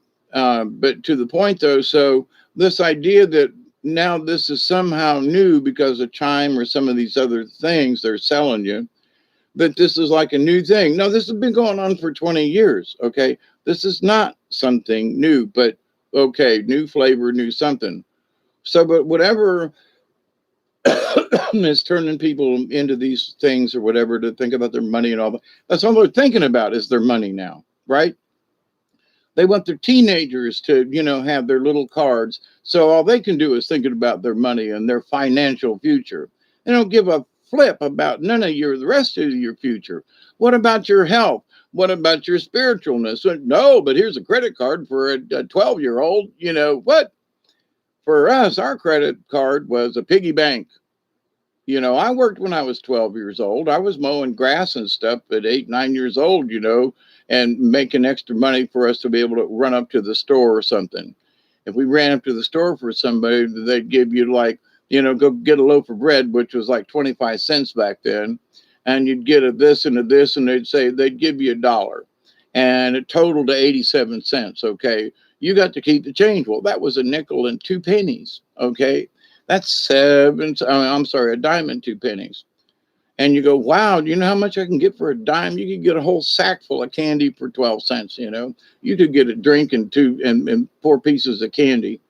So, but the idea though, that we learned how much money we collected, glass bottles, and the money that we got off it bought what we wanted, balsa airplanes and stuff,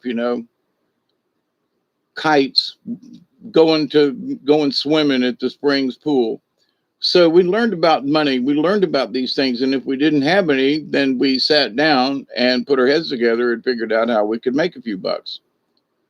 In the neighborhoods as kids, we could just knock on neighbors' doors. Hey, you got anything you need done? Well, rake your yard. How much you give us? $10, $5, $3. Okay, if you didn't have any money, $3 is a lot, right? So, but this idea though that we create our own storms. How do we create them? How do we react? There are people who live now who did not look at things the way we did when we was growing up, because now everything's on this little palm device.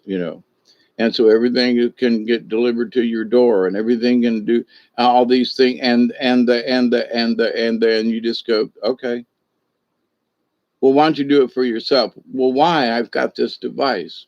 Okay, never mind, never mind, never mind, never mind.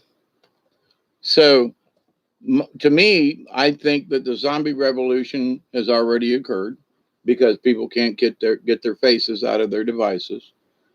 There being people who seem to be sane at some point have now,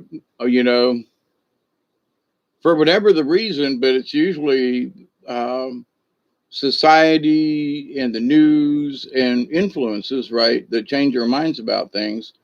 That all of a sudden, church, some kind of church has to be the deal. It has to be their salvation.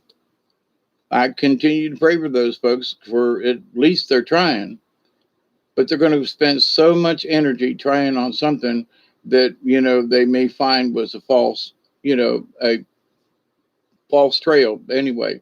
But to the point, at least they're not just saying, screw it, F this, F that, screw this, screw that. Now, I have met some folks that are on the brink of giving up. But I want to say, hi, David. Hi, Mary Wins. I think I said hi.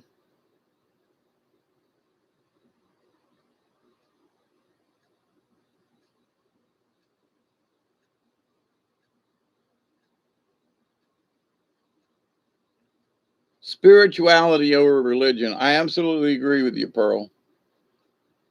And, that's for the last hour and 42 minutes has basically kind of sort of been my primary discussion. But there's so many other things that we need to ride the storm out, like monetary things, family things. I mean, there are things that, um,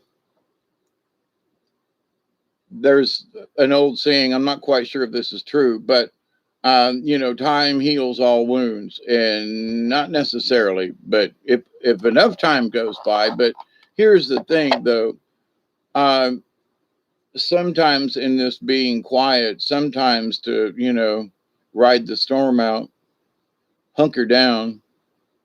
If it's a light shower, then you can sit under a tree and watch it rain for a couple of minutes and then go on about your business. If it was a thunder boomer like it was tonight and a frog strangler, then you got to come in the house and shut the door. You know what I mean? You got to, not stand out there with the lightning striking all around. You just got to be better off at that.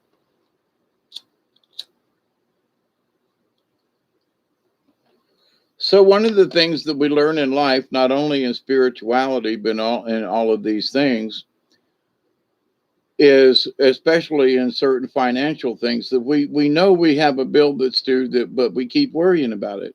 We need to stop that. Really, there's a lot of energy that gets wasted. Well, it'll pay it on Tuesday, so put it down as an automatic payment or something, to quit worrying about it.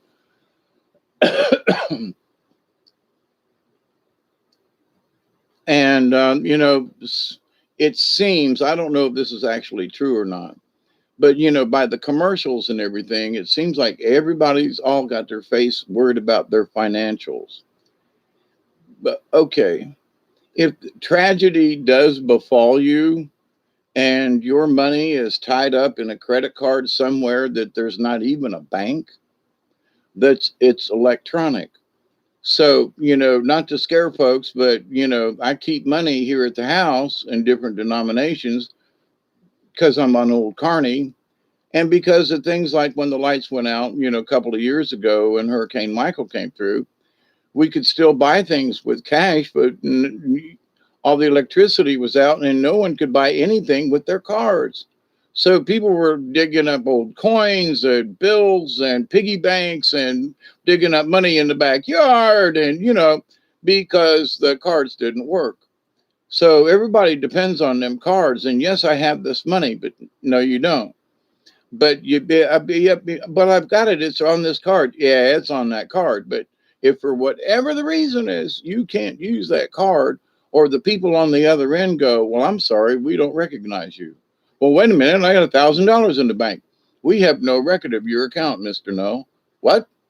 Wait, the number is here. I'm sorry, we have no. How are you going to say no? Wait, I got a statement. Well, no, you don't, because you checked off. You don't want paper statements anymore. So now you don't really have any freaking proof at all that you had money in any kind of thing for any reason. You know what I'm saying? But okay, that's a different storm. And I think there's going to be some people who are going to feel that for whatever reason. I hope not. I keep praying for folks. That they'll learn some lessons and at least try to be a little bit more practical. Yeah, I got money in the bank and I don't take it all out, but I've got money at the house if something happens and I need to go. Lights are out. And I want to. I got cash for take care of some things. No, I'm not rich, but I got enough if I need to get by and dog food or something. So, but to the point though, so in all these things, we learn to ride the storm out. How we ride them out, whether we, bring the sail down and get below deck and we ride this, wavy thing out. Some of these energy waves I've told folks years ago on Brian's show, and I said, the energy waves are going to be so bad, so interesting, so crazy that we're going to need to get inside an inner tube. This is what my spirits told me 4 or 5 years ago. They said, get yourself an inner tube, get inside of it, and consider that the waves are going to go up and down. And so you're going to feel so high and good. And then 2 days later, or maybe in an hour, it's going to, you're going to hit that trough on the backside of that wave. And things are going to be crazy. And here we are, we're in crazy times. So what do we do about it? Sometimes we just need to go, wow, that water's really deep out there. And I really want to go to the store and I really want to pack a cigarettes or whatever. And so you go through this water that's a little too deep and you end up, sideswiping your car. And maybe if you don't drown, your car is ruined or something like that. And you go, well, well, it was the flood. No, it was because whatever reason you had to go through that water. You couldn't turn around and go someplace else or wait or hunker down, you know what I mean, till the water went back down. Well, I couldn't get through because of the high water. Somebody said, okay, I'll take that. I didn't want to drown. Okay, turn around, don't drown, right? So there are excuses, but then there are people who just decide that they're going to do it anyway, and it's going to be okie dokie. They create their own storms. So sometimes panic, I have to have this, and maybe you should just go park in a parking lot somewhere and turn on the radio and sit back and wait till the storm calms down, the water goes down a little bit. You might save your own life. So many different ways of hunkering down, many different ways of looking at the different types of, riding the storm out. Beware, we don't create our own storms. That to me is the most important thing. And people seem to be doing that a lot lately. So beware of that. Be careful. I continue to pray for y'all. And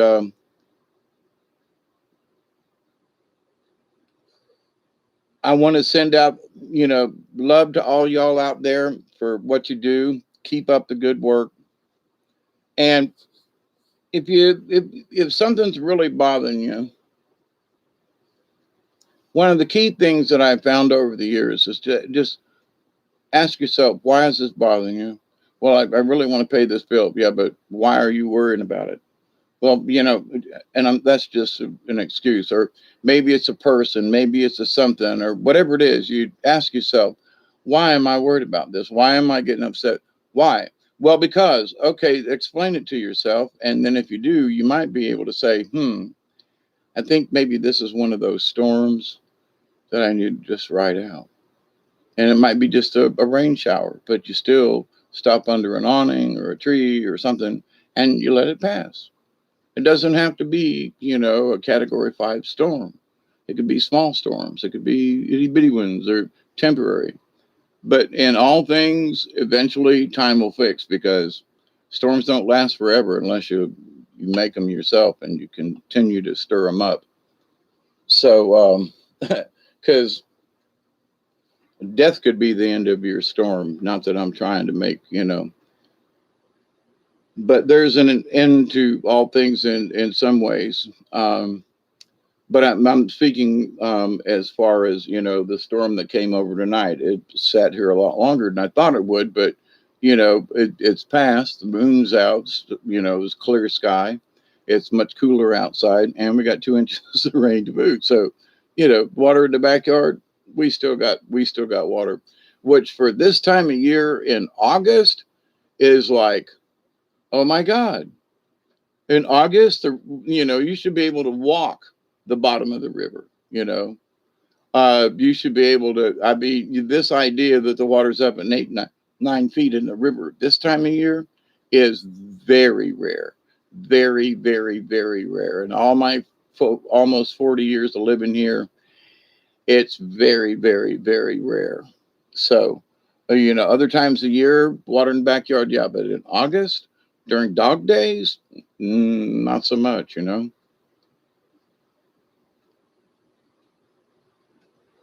Even with Hurricane Michael, we had a good deal of rain, but we've had thunderstorms. It has rained all but one day ever since I've gotten back from vacation down here. Every single day we've had rain. Sometimes it's just a light shower. Sometimes it rained for 20 minutes. Sometimes it rains for 2 or 3 hours, like it did tonight.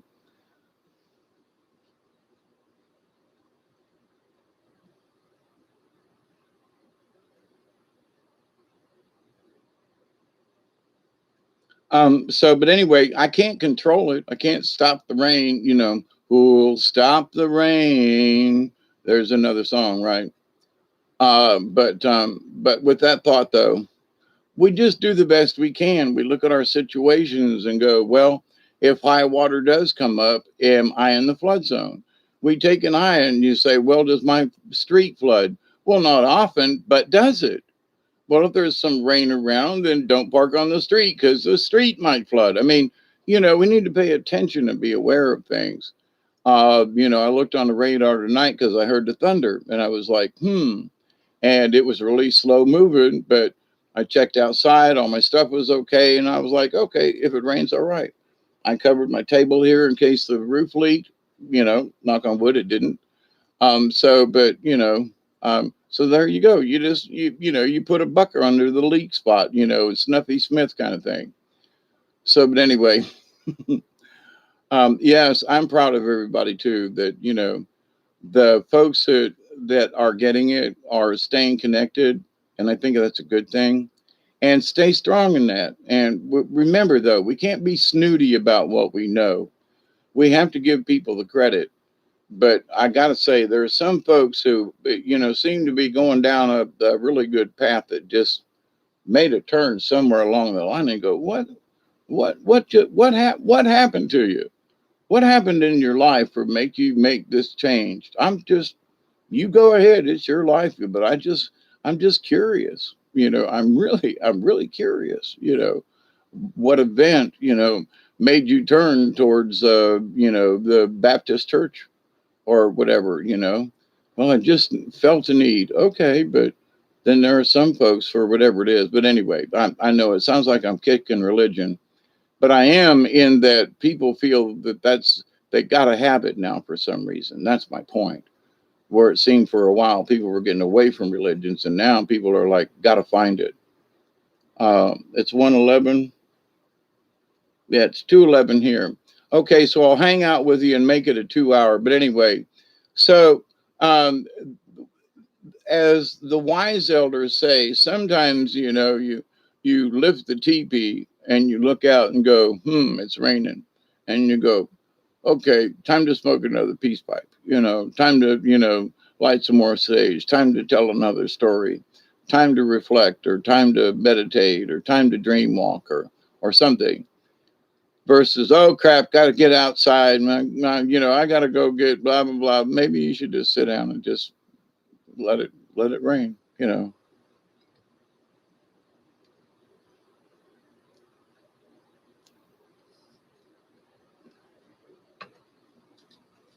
But those things we can control, the storms in our life, like, worrying about things and stuff, those are the storms that we can contain and that we can control. Weather modification, it's for us. We can control the storms within our lifetimes a lot of times. So I think back on some of the things that I've worried about over the years, and I mean agonized over.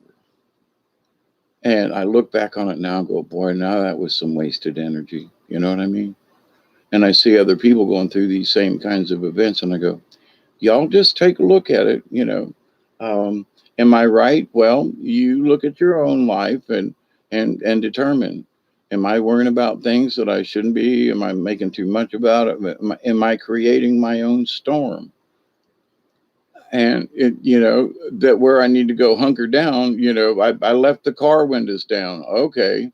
So you can either run out there and get a little wet, and roll them up, or you can leave them down and then suffer the consequences in the morning and go, well, my car flooded. Okay, well, you could have went and closed them. You could have been cognizant, and you should roll your windows up when you get out of your car at night. I mean, so, but then there's blame and there's all these things that, and I know I'm using the metaphor of the thunderstorm thing a lot tonight because of the storms. But the idea, though, that, we allow our ourselves, so a cloud comes over us, and instead of, we turn it into a deluge, and when we have the choice as to whether or not to make it a storm or not. So, you know, we should pay attention to those kinds of things and just be aware of them in our lives, both spiritually, financially, metaphorically, all that kind of stuff. And just say, is this one of them times I just need to sit underneath the tree and smoke me one and say, all right, just let me reflect on this a minute before I get all pissed off and go off on a tangent and worry about something that isn't really necessary to worry about.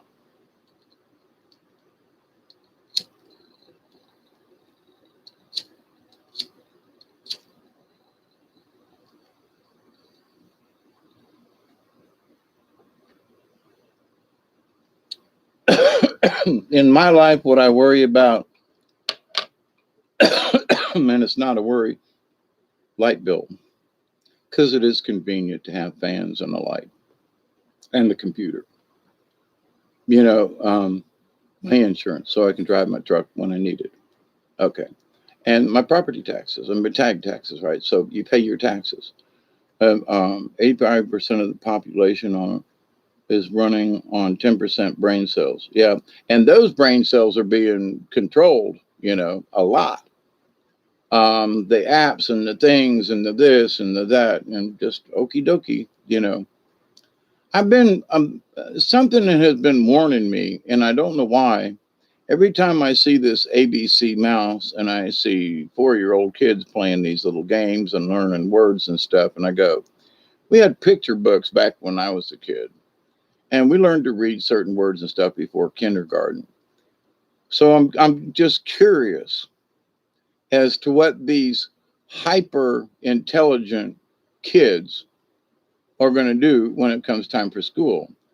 I would submit this: they're going to be bored out of their flicking minds, and they're not going to pay attention. They're going to be, computer oriented. They're going to, I'm not saying that it's a bad thing, but I'm curious as to what this generational learning process of ABC mouse and stuff, of the Learning Academy. I ain't saying it's bad, but I don't know. I got some kind of weird feeling about it. Like, is it good that kids are learning? Yeah. Is it good that they have these things? Yeah. Is it good that it's fun? Yeah. But what is the long-term effect of this? I don't know. with all this other weirdness of just in the last 20 years of cell phone stuff and how people are glued to it, I mean, even in the last 15 years, the use of cell phones and watching movies and all this other stuff with your cell phone and these tablets and stuff, so okay, you got a computer, you get to the house or whatever. No, the people are watching movies driving down the road, and the people in the back seat are watching a different movie than the people in the front seat.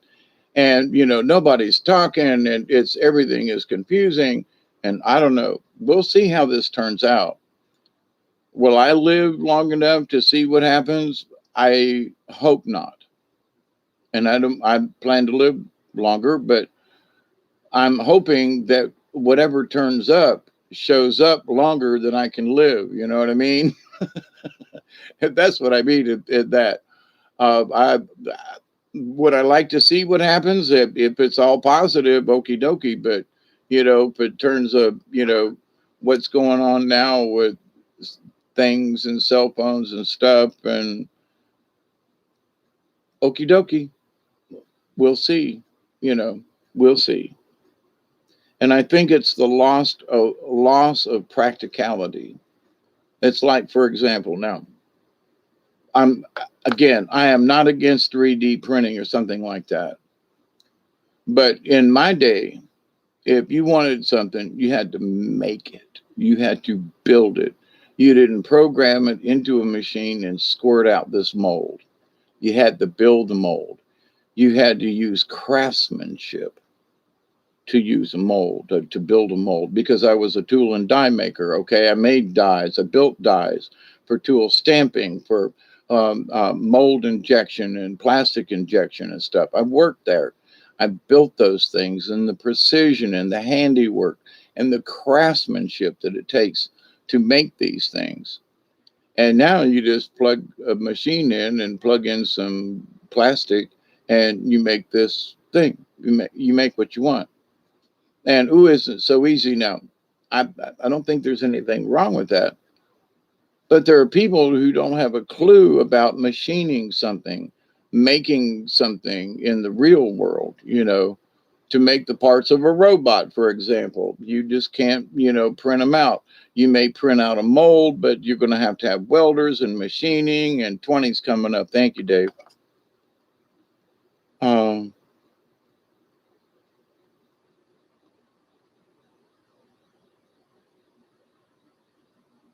yeah, giving them too much credit. No, I do think that there are some people who use cell phones and things and stuff, and it has in certain ways increased their brain potential.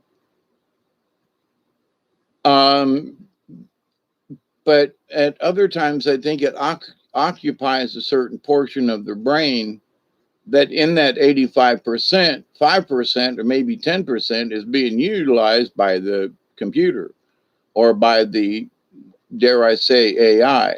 We're not talking about you, Bob. Oh, and Bob, here's some coffee.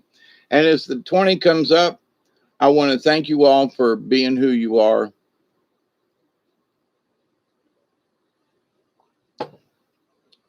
Let's continue to keep up the good work in our own way, whatever way we can. Let's keep a positive attitude.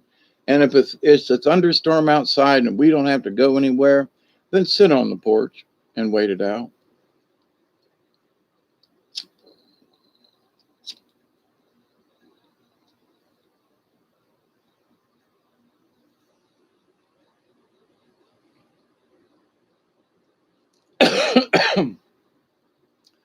Smoking my bowl with a fire in the hole. It's 420 again.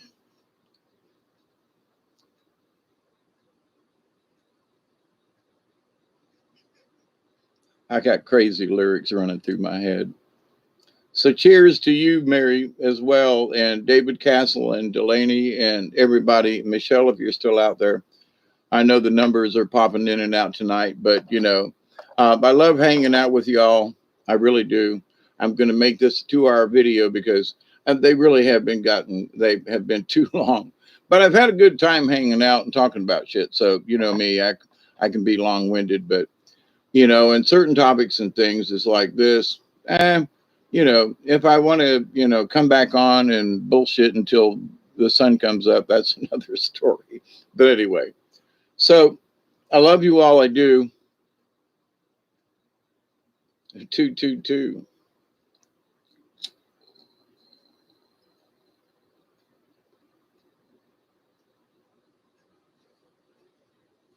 To me, it's cool because regardless of what time zone we're in or what part of the country or world we're in, those of us who partake, and those of you who don't, but we can still share in the moment, like, all of us, as far as the quantum is concerned, we're all touching each other and whatever little particles in our brains, our brain waves are humming along in a similar fashion, the frequency, because we're all feel it in our own way now. It may be the same frequency, but how I interpret it and how I feel it may be different than how it gets interpreted through your body. But the point that we can feel it, the point that we feel the camaraderie, the fact that we feel like a soul tribe, the fact that we feel like a family, that's important. And that's what we need to continue up with. So, but anyway, so I'm going to leave it at that. I love you all. And keep, I mean it, keep up the good work. There's so much craziness going on. But if you feel that there's a crisis going on, sometimes the best thing to do is just sit down for just let a couple of days go by. Well, I really need to do this. All right. So in certain words, you have to give it up to God. You have to give it up to the spirit, and you have to give it to the universe and go, okay, here's this thing that's been bothering me or whatever, and I just need to give it to the universe, and an answer will come. Versus, pounding your head against the wall trying to make and trying to make an answer come out of your head. You beat your head against the wall. That never works. It gives you a headache. But so, realizing, paying attention, and awareness, that's the spiritualness of that's all about it. What we all want to help the world. We want to do the best we can. And so we shine our lights and say, okie dokie, you don't necessarily have to follow me through the swamp, but it's only because I know my way through the swamp. Okay. Well, is the spiritual path that I'm leading right now the right path for everybody? No, probably not. Right. Um, and that's not the issue. That was never been my plan. My plan was to just put this out there, and if you're in the swamp, I know swamp tricks. If you're in the mountains, I know mountain tricks. So does that mean you should follow me directly? No. It means that here are some tips, here are some tricks, here are some, this is how to get through alligators. This is, you know what I mean? So do you follow me? No. Do you follow in my footsteps? Well, now if you were in my woods and I say, walk where I walk, then I mean that, okay, for a specific reason. And there are times when, it's necessary to look at somebody and say, listen, you need to walk this way. And it's not because it's the way that I think it's the right. It's the way that I know is right. For example, in walking in the woods, I know where the high spots are and I know where the holes are. One guy, one time when the water was up, I told him, I said, don't walk over there. Don't tell me what to do, blah, blah, blah. And he stepped in a hole and went straight up over his head, and we were like in knee deep water. And me and the guy that I was with, I said, he come out of there. Well, you should have told me. And I said, I tried. And the buddy that was with me, he was the owner of the property at the time. He said, he told you, don't get mad at him. He told you don't walk over there, that there was a hole. But, he was one of them guys. You don't tell me what to do. I know this place and blah, blah, blah. Right down he went. So there are some times when, Some of the things I talk about, it's not my way.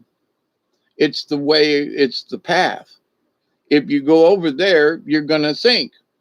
There's a sinkhole over there. So, walk the way I've walked. Yeah. Why? Because there's a sinkhole over there.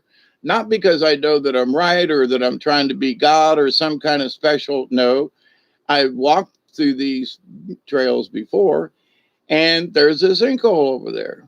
Don't go over there. So is that, like trying to be bossy or something? No, I don't care. You can walk over there if you want to. But if you get caught in the quicksand, then, don't holler because I didn't, because I didn't warn you, I mean, so in this discussion, my shaman in training and the basics and these discussions that I have with y'all is, these are just lessons, hey, walk down this path. If you go down, have seen things on a similar path in your life, you think about, wow, I've heard this story, blah, blah, blah. I think I'm not going to walk over there. I think I'm going to avoid, look at the signs and go, there could be quicksand over there. So are you following or imitating or no, using the advice of the elders? And I think that my blessing here in my elder life is that I need to be sure that I am an elder and that I do speak the truth. And I lit sage before I did the show again tonight. And that I want to speak the truth and bring the truth out and bring it out in a way that the folks will understand and that they will find it, whatever it is in their own life, that, you know what, I maybe I don't see what Hawkeye's talking about, but I get the gist of it. And then later on, I've had people tell me this. They go, you said something about this in one of your videos, and then come back later around and they go, these people said the same damn thing you did. I mean, they altered slightly, but some words were like word for word. And I go, I'm glad that you've heard through different sources things that I've talked about and whatever, however I've talked about them, that you find out that, oh my God, other people are saying the same things Hawkeye did. So, but there are people that I learned from, you see? So in the elder tradition, we pass this stuff on. So depending on where you are in your life story, in your spiritual journey, in all of us, though, as we become elders and that we learn these things, one of the things that we learn is to be patient. We learn to ride the storm out when it's necessary. I'm, for myself, learned that I was creating some of these storms, and I was having to ride out my own shit. It was like, wow. It's like dig a hole and cover it over. It's there, but you come home from work and you step in it anyway. I mean, just stupid shit. I mean, and honestly, so in life, we pull these tricks on us. It's sort of like Wile E. Coyote, right? And so, and hey, Slightly Slanted, how you doing? It's good to see you all here tonight too. We got this. It's the most positive outcome, and we will accept nothing less.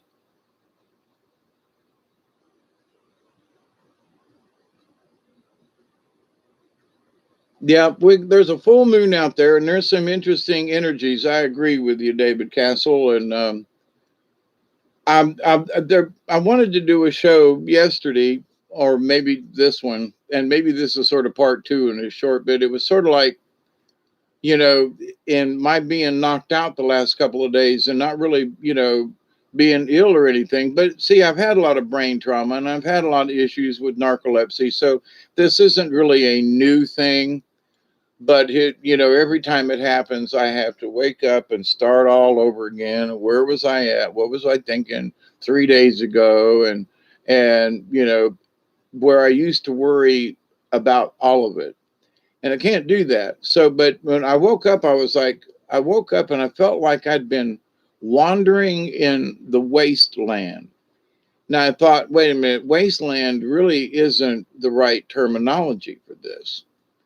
the wasteland. It was more like it was, it wasn't that it was desolate. It was that there just wasn't anything there. So it wasn't like it was bombed out in a nuke kind of wasteland. No. So I've been trying to find another word that would, wandering in well, is it the dream realm? I don't know, because it was different. It was like there were trees and things and mountains, and there was stuff, but there wasn't anything there. So, wandering in the empty land, or, empty means that, that there wasn't anything there. And that's it. Was it a wasteland? Well, it was wasted in the fact that I don't remember seeing any people, but I saw there. Did I see any wildlife? Not sure. Have to reflect on that. But to the point though, so what is my wandering in the what? In the Shadowland, well, there was plenty of light. It wasn't darkness. It wasn't that kind of a journey. Wandering in the wonder world is what I've kind of sort of come up with. So this was going to be a topic for another video. Wandering in the wonder world, like wandering in what the wonder of the world. You know, it's not so much do I wonder what's going to happen tomorrow. Not, oh, but the wonder and the beauty of a rose when it blooms. Okay, that kind of wonder, right? So like Wonder Woman, okay, but it's not the questioning. I wonder what never mind. Anyway, hey Brandy, golly, bunch of folks coming on here. Slightly slanted, how you doing?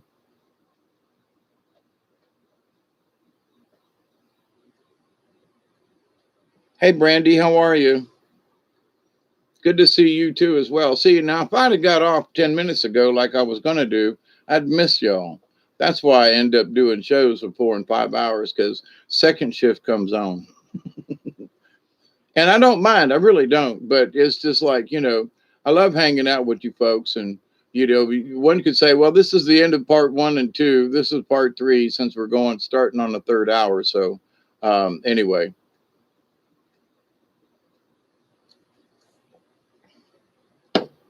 But so in the dream, they're not really dreams. It's been a really strange place to go to.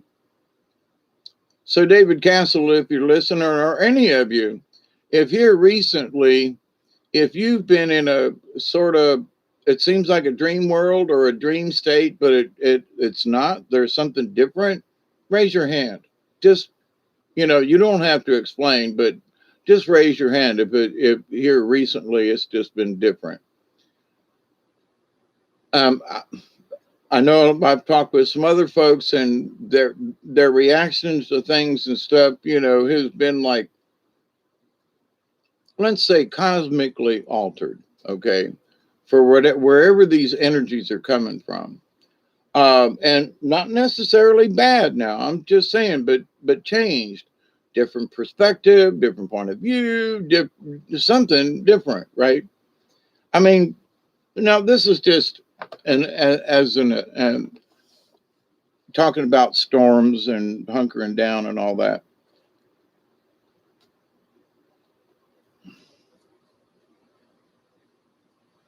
In the times that I have been able to see through the clouds all look normal. I mentioned this in the last video or so, back when I did the earth wobble thing. And, going up on the hill and looking around, and because I'm down in this valley with a lot of trees, I can't see the horizon. The horizon for me is the top of the trees. So if I really want to see the horizon, I got to go to the top of the hill so I can look over the top of the trees down here in this valley I live in. So anyway,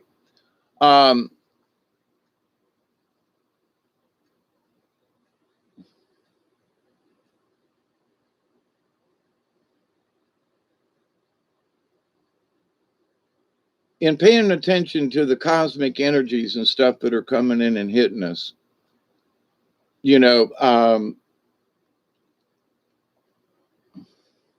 your mind's neglected, stumble, you might fall.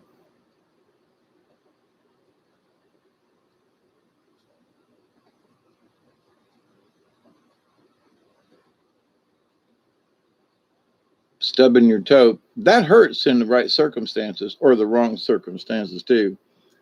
Never wear flip flops in a hurricane. But I did a video about that years ago. You're singing, Hawkeye? All right.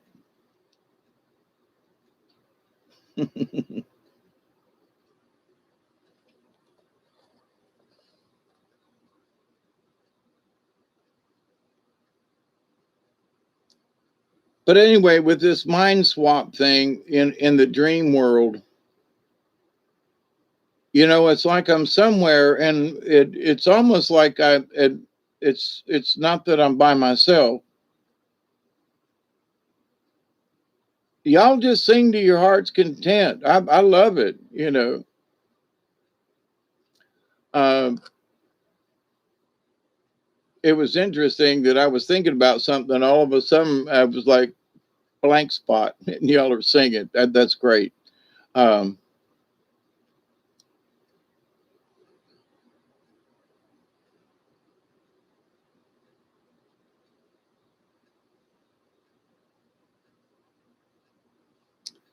Talking about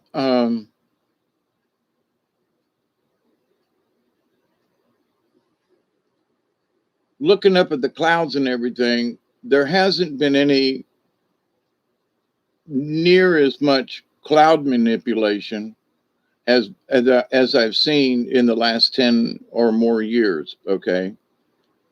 So now here's one of the things that was said that ET was going to do for us. Okay. That ET was going to stop the spraying and that they would take care of that. Okay.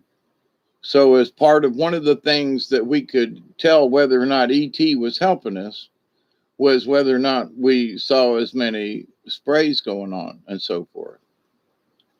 And so it's like interesting. Okay. So now, whether you believe in ET or not, but the thing is that from my being able to look at the sky, now it's been cloudy a lot, but sometimes when the clouds break, where you used to be able to look up in the higher atmosphere and see, crisscrossing and that cloudy stuff, nothing there. And at night, there where they used to, like this time of night, go out there and you'd go out there and they'd be spraying in the middle of the night. Before long, the whole moon would be covered up. That hasn't happened in quite a while now. So now, because it has slowed, at least down here in this area, which I'm hoping, in other areas. And like I said, on my trip, I saw very little spraying anywhere in the skies. But to see the clouds act normal, to see winds coming off of the Atlantic, that's where some of our showers are coming from instead of coming in from the Gulf or whatever. The fact that the temperature is cooler in August than it has been in a while. I'd been telling friends, I said, look, the ants and the other critters are saying we're going to have an early fall. And it doesn't mean that it's going to get frigid and freeze, but it's going to be cooler. We're going to have an early fall. And everything's leading to that because, as hot as it was and everything, it's mostly the humidity. The days of 95 or above, temperature wise, have been nowhere near this year, and has been very frequent. So, in the frequency of things, see, so if they're not spraying the skies with stuff, the clouds are acting more naturally. So, something is changing, all right, and it's showing up in nature, right? The way it rained. We used to be, it, it's been a long time as I remember. Now, here recently, we've had some, but we used to have thunderstorms in the evening like we did tonight. It just kind of roll through and come through, and there'd be a 34-mile long wide thunderstorm that just kind of rumbles through, right? Used to happen all the time. You could see them build in the daytime. And whatever the upper winds were doing, it would move that direction. You could watch them, when I worked on the carnival down here in the South, right? And some of the locations we could see off in the distance, and you could see the clouds, the great big things, and thunderstorms, and it'd be going that way and go, wow, because we'd be watching them. If it was going to come our way, we needed to get the canvases out if our rights needed covered or whatever. So, but the observation of the sky. So, I worked for years on a carnival, especially down here in the South. But to watch these patterns and then to have lost them for the last 20 years, and then now to see these patterns like come back. So, why does this matter with the frequencies and everything? Because I think the clouds are acting differently, the earth is reacting differently, the sky is reacting, the atmosphere is reacting differently. There's the reaction is all around us. Now, what's it doing to us? Ain't got a clue. I just know that it is affecting us. Should we worry about it? My answer is no, because that's one of the things.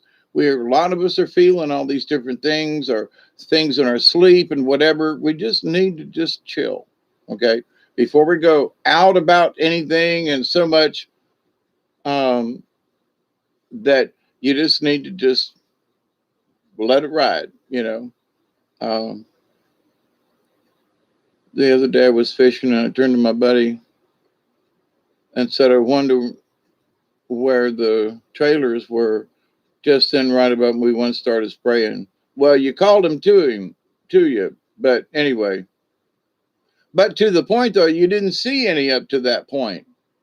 You know, heat index was 105 today, Brandy says.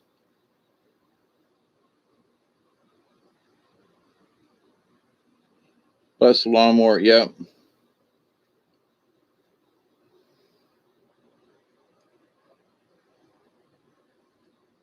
Dolores Cannon said the chems are here to help us ascend.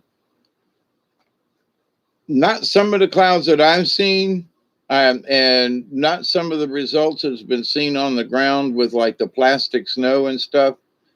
Nah, there's some things I know about Dolores Cannon, and it's a man-made something, um, because there are a lot of different things that could be done to shield us from some of these radiations. And the other side of the coin is that as the evolution of this planet, whatever it is, man needs to adapt. If the sun's changed color, which we all agree it pretty much has, then what we should do then is learn how to live under this blue sky, this blue sun. And we're regardless of when or where, they're going to be, different energies and X-rays and gammas and you name it coming through the universe. Our solar system is spinning all the time, and we're in this clockwork, of spinning. The galaxy is spinning, everything is in motion. We're never in the same place twice, ever, never. you know we line up in certain places in the sky, but we're never in the same place, ever, never, because of all the motion. So we're going to be bumping into things. Things are going to be bumping into us. And all we should be able to understand is that, today I kind of feel funky. My energy is like going like this. And so maybe you just need to go, wow, this is one of them funky times. Oh, let me take you to Funky Town. Oh, let me take you to Funky Town. Oh, let me take you to Funky Town. Oh, let me take you to Funky Town. But okay, enough of that. But to the point, though, it's like, so what should we look forward to in the future? Change. Am I being, a hard ass? Or what? No. We're uh, stand. Oh, stand. Da, da, da, da, da, da, about to fall. Stand. Da da da da da da da bum bum bum bum. Stand, stand, stand. Oh, oh, stand. Yeah, that is a great song. Oh, yeah, Sly and the Family Stone. Absolutely.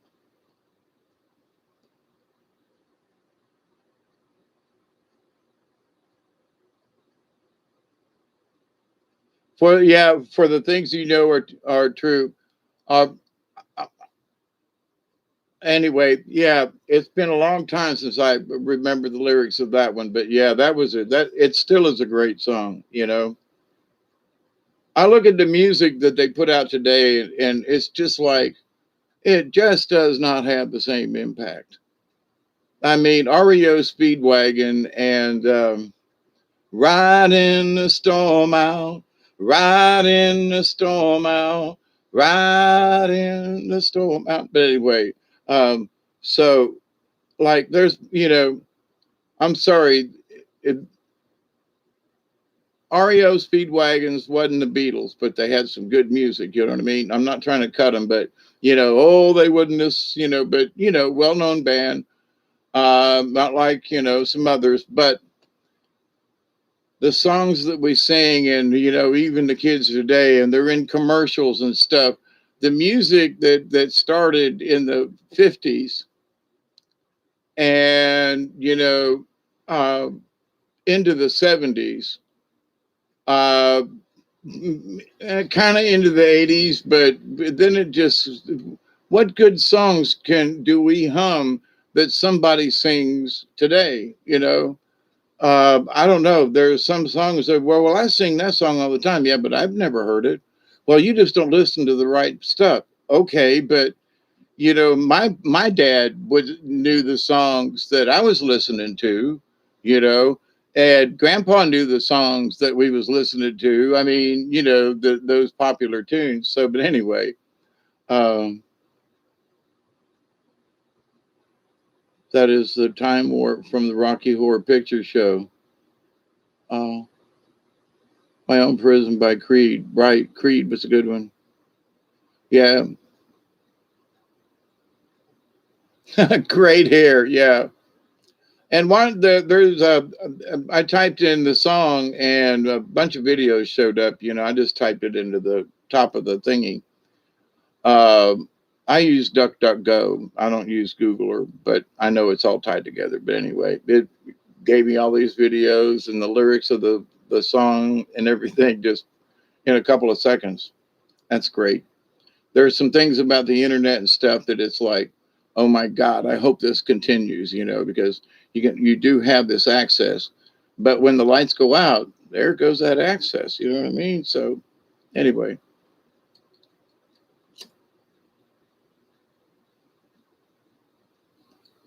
Now I've heard some really good music. Um, they don't really even have labels. They're just independents, but just people with guitars and fiddles and stuff that have made some really excellent, good music.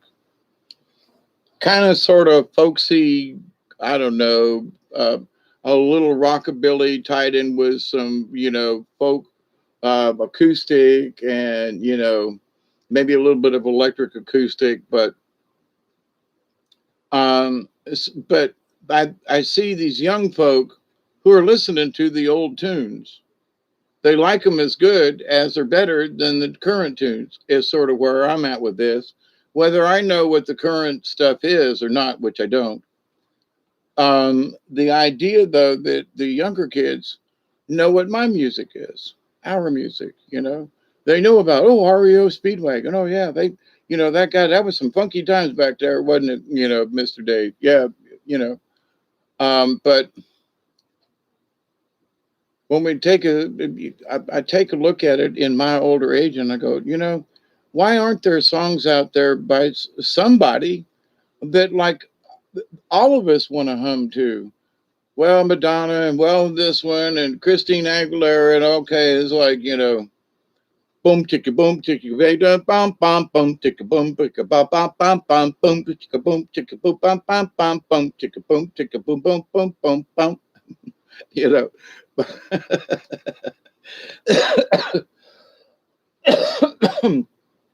I watched some kid show or something the other day, and but yeah, I do it more for listening, and but it was a lot of music in there, and it was Habana Cuba, and that salsa, that kind of there is that Cuban Latin beat that I'm sorry, it's Cuban.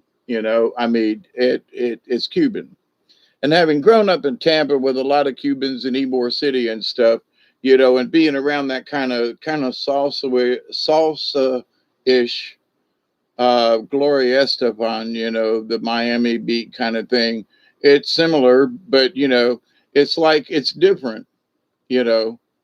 Hey, let me be that conga, dum da da dum, bum bum bum bum bum bum bum, chicka dum da da da da bum bum bum, chicka dum. It's hard not to want to tap your feet. You know what I mean? You know what I mean? And so, but anyway, it's interesting how the music, though, there are folks who are playing songs from the 40s and 50s with a twist. There was I heard this. It's the Doors, Riders on the Storm, right? Riders on the Storm. Da, da, da, da. To this world we're born. La, da, da, da, da. Riders on the Storm, you know. But in it, they had this mix. It was Riders on the Storm with a background, and I was like, "What?" Into this world, where and there's this other beat. So they're doing these DJ mixes with the old tunes.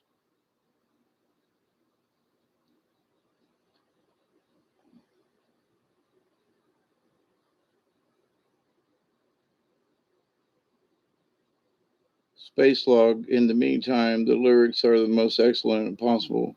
Not to dance to Led Zeppelin. Yeah, it was hard to dance to. Bada bum, bada dum. You need love. You need love. Gonna give you every inch of my love. But da dum bum, da dum bum. Old Led, that early Led Zeppelin, it was like the bomb back then.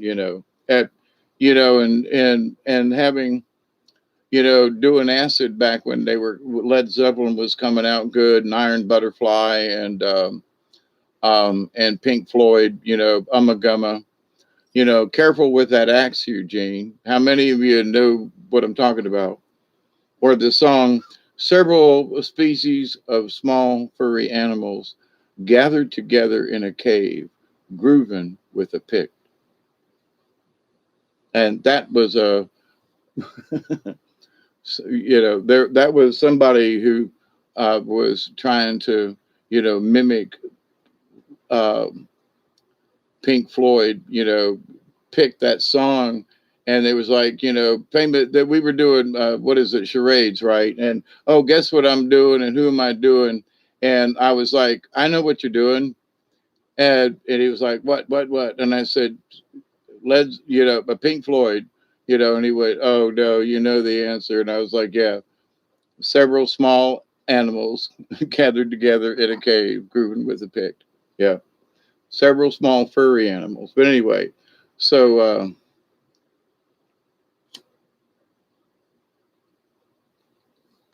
and when I was on my trip, by the way, speaking of, I was there during the Gata Davida moments, you know what I mean? Back when it was happening. So there are other folks that picked it up later, but being as old as I am, to, have gotten the album Iron Butterfly and played it. Oh, won't you come with me and take my hand? Please take my hand.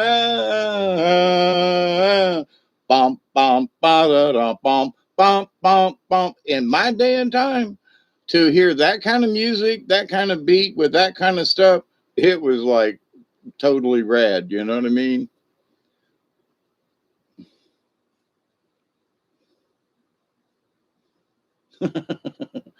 you know, anyway, the Act of 1871. Yeah, that's absolutely right. When they made us a corporation, and I still have hopes that there are people who will put us back together again. I don't believe in the white hats anymore. I think they're full of shit. You know, the white helmets, whatever. I think they have lied to us again. You know, well, we still have things. There are still actions going on. Yes, yes, I understand. But and you know, in this day and time, but you know, justice. If it was me or you, we'd already be in the clinker or hung or you know, death row or something. So, but anyway,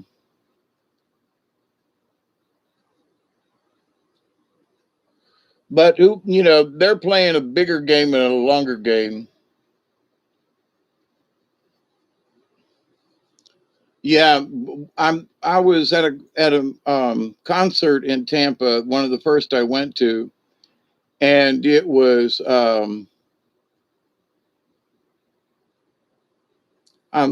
it was the guys who played Mississippi Queen, and I can't remember the name of the band for the life of me or the guy, but Jethro Tull was the main lead, and that was back before they did Aqualung, when they did Teacher and all them earlier songs. Jump up, look around, find yourself some fun. No one's sitting there hating everyone. Long as I live, Captain is unfold. Do-do-do-do-do. When the birds flow, boom, boom, boom, boom, boom, boom, ba-da-da-dum, ba-da-da-dum, boom, ba-dum. Anyway, yeah,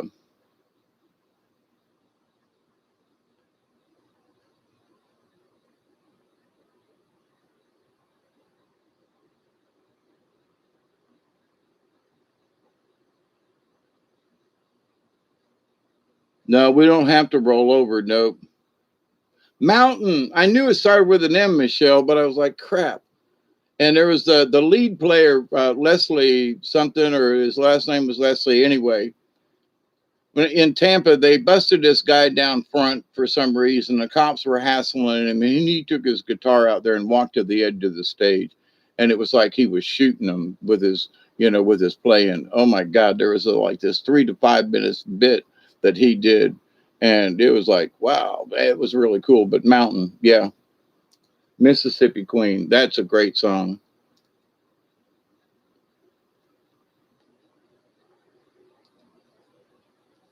And for me, growing up, like Steppenwolf,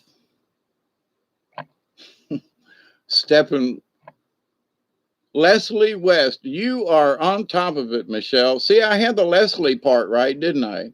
Leslie West, that's him. He was sort of a pudgy guy, but man, could he play. Oh my God. And I don't know where he got lost and where Mountain went, but wow, that, you know, Leslie West, that's him. Saw him play. I mean, early on in their career, Matt, yeah, they were the lead group, you know, for Jethro Tull, and Jethro Tull wasn't that, you know, well known at the time. So, you know, especially for being, you know, from England or wherever they're from and all, you know. But yeah, that was interesting. I saw Elton John before he was the big dude, and he did a tap dance on the baby grand piano there in Tampa, and then jumped off the stage and ran through the audience. It was great. That was back in the 70s. James Taylor, Carole King, when she first came out with her album back in the day, um, and they sang duets. It was great. You know, I've seen some good concerts in my life. You know, not the best ones, or you know, but I've seen some really good ones. Been blessed in that respect. You know, I miss going to concerts. You know, Willie Nelson was in Tallahassee not too long ago, and I really wanted to go and couldn't make it. You know, and it would have been in a more intimate setting than in a big. They have a place in Tallahassee called the Moon, and they retrofit and they have groups that come in there and play. Seen Arlo Guthrie there several times and some other people, you know. And yeah, I mean, you just sit just a few feet away from the stage from them. It's just really great. But anyway, um, so this music thing, you know, there are some people who are playing some really good music that, in my view, compares to some of the folksy kind of stuff that was being put out. You know, John Denver, you know, I'm being followed by a moon shadow, skipping and humping on a moon shadow. Cat Stevens, before he changed his name. But Cat Stevens had some really great songs. Um, and they weren't necessarily rock and roll songs, but there are some people out there that are putting out that kind of music, but you just don't hear of them much. But it's a good thing that people are still doing that kind of music, is my point. And I've always been curious if we're going through another renaissance in a way, in that there's all this thug music and all these other things that are out there. Uh,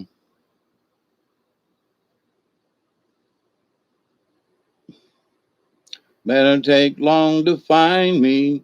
Da, da, da, da. Oh, I'm being followed by a moon shadow. Yeah. Willie Nelson's "Worried Man" is awesome. Well, see, and I come from the era of the Kingston Trio. It takes a worried man to sing a worried song. It takes a worried man to sing a worried song. It takes a worried man to sing a worried song. I tell you now that I won't be worried long. Kingston Trio back in the late 50s, 60s. They had some good tunes. Um, you know, Jigger Jim, oh, what a spell you've got me in, oh my. Do I feel higher than a kite can fly? Give me lovin', baby, I feel high. Yeah, wanted to see the Black Crows. Oh, it was reggae.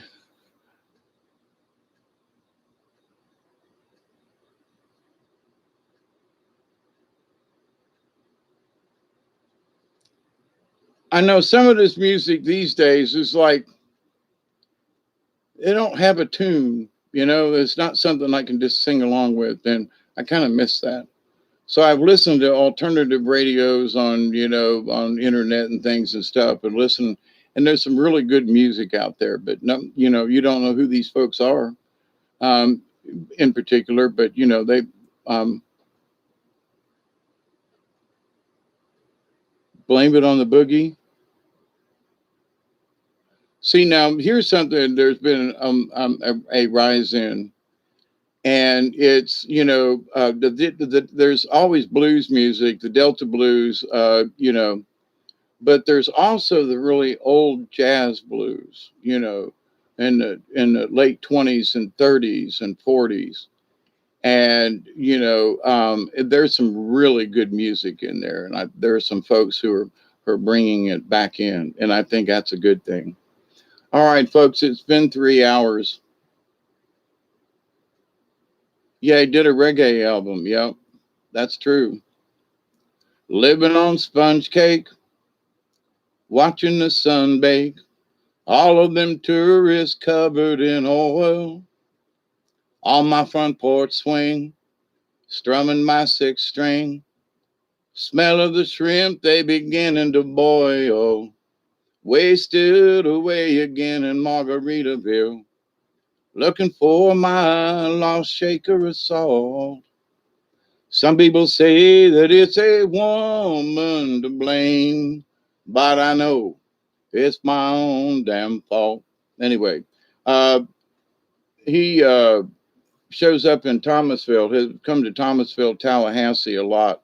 Supposedly bought a plantation either in Thomas County or on northern Florida, and has been seen around here a lot. So, but anyway, I want to say thank you all. I really got to go. I got to go. Got to go. Um, it's reggae and barely good. Okay, I may have seen it, but I will look. Thank you, David. Okay, so I'm going to end with my prayer as usual, and I honest to goodness mean this. I think about y'all all the time. So Brandy and Mary wins. Uh, David, as always, and Michelle. I know you're hanging out in the background. Anybody else, you don't have to. You don't have to show up, but we know you're there. We love you all. Keep up the good work, and I continue to pray that each and every day, that each and every one of you will continue to learn how to accept and receive the knowledge, the healing, the wisdom, and the many blessings from the universe. Every time I put my 2 feet on the ground of two, me and Doug are always send prayers out to you all that you will continue to learn how to accept and receive the knowledge, the healing, the wisdom, and the many blessings from the universe. And in that law of three, which is all important to thee, I continue to pray that each and every one of you, your friends, your family, and all of your relations will continue to learn how to accept and receive the knowledge, the healing, the wisdom, and the many blessings from the universe, and that you will continue to learn how to reject those things that just don't fit in your life. Thank you, David Castle. You yourself have a good night. Sugar plums. Yeah, I'd rather have the fairies. Never mind. It's a joke, son. It's a joke. So, good morning, everybody. Have a great week. And until next time, be safe. And wherever your dreams may lead you, hopefully they will bring you home. How about that one for an ending? And as we always say down here, cheers. We love you all. TTFN. Ta ta for now. Be safe, everybody. And thank you for being here. And love you. Till next time. Bye, everybody.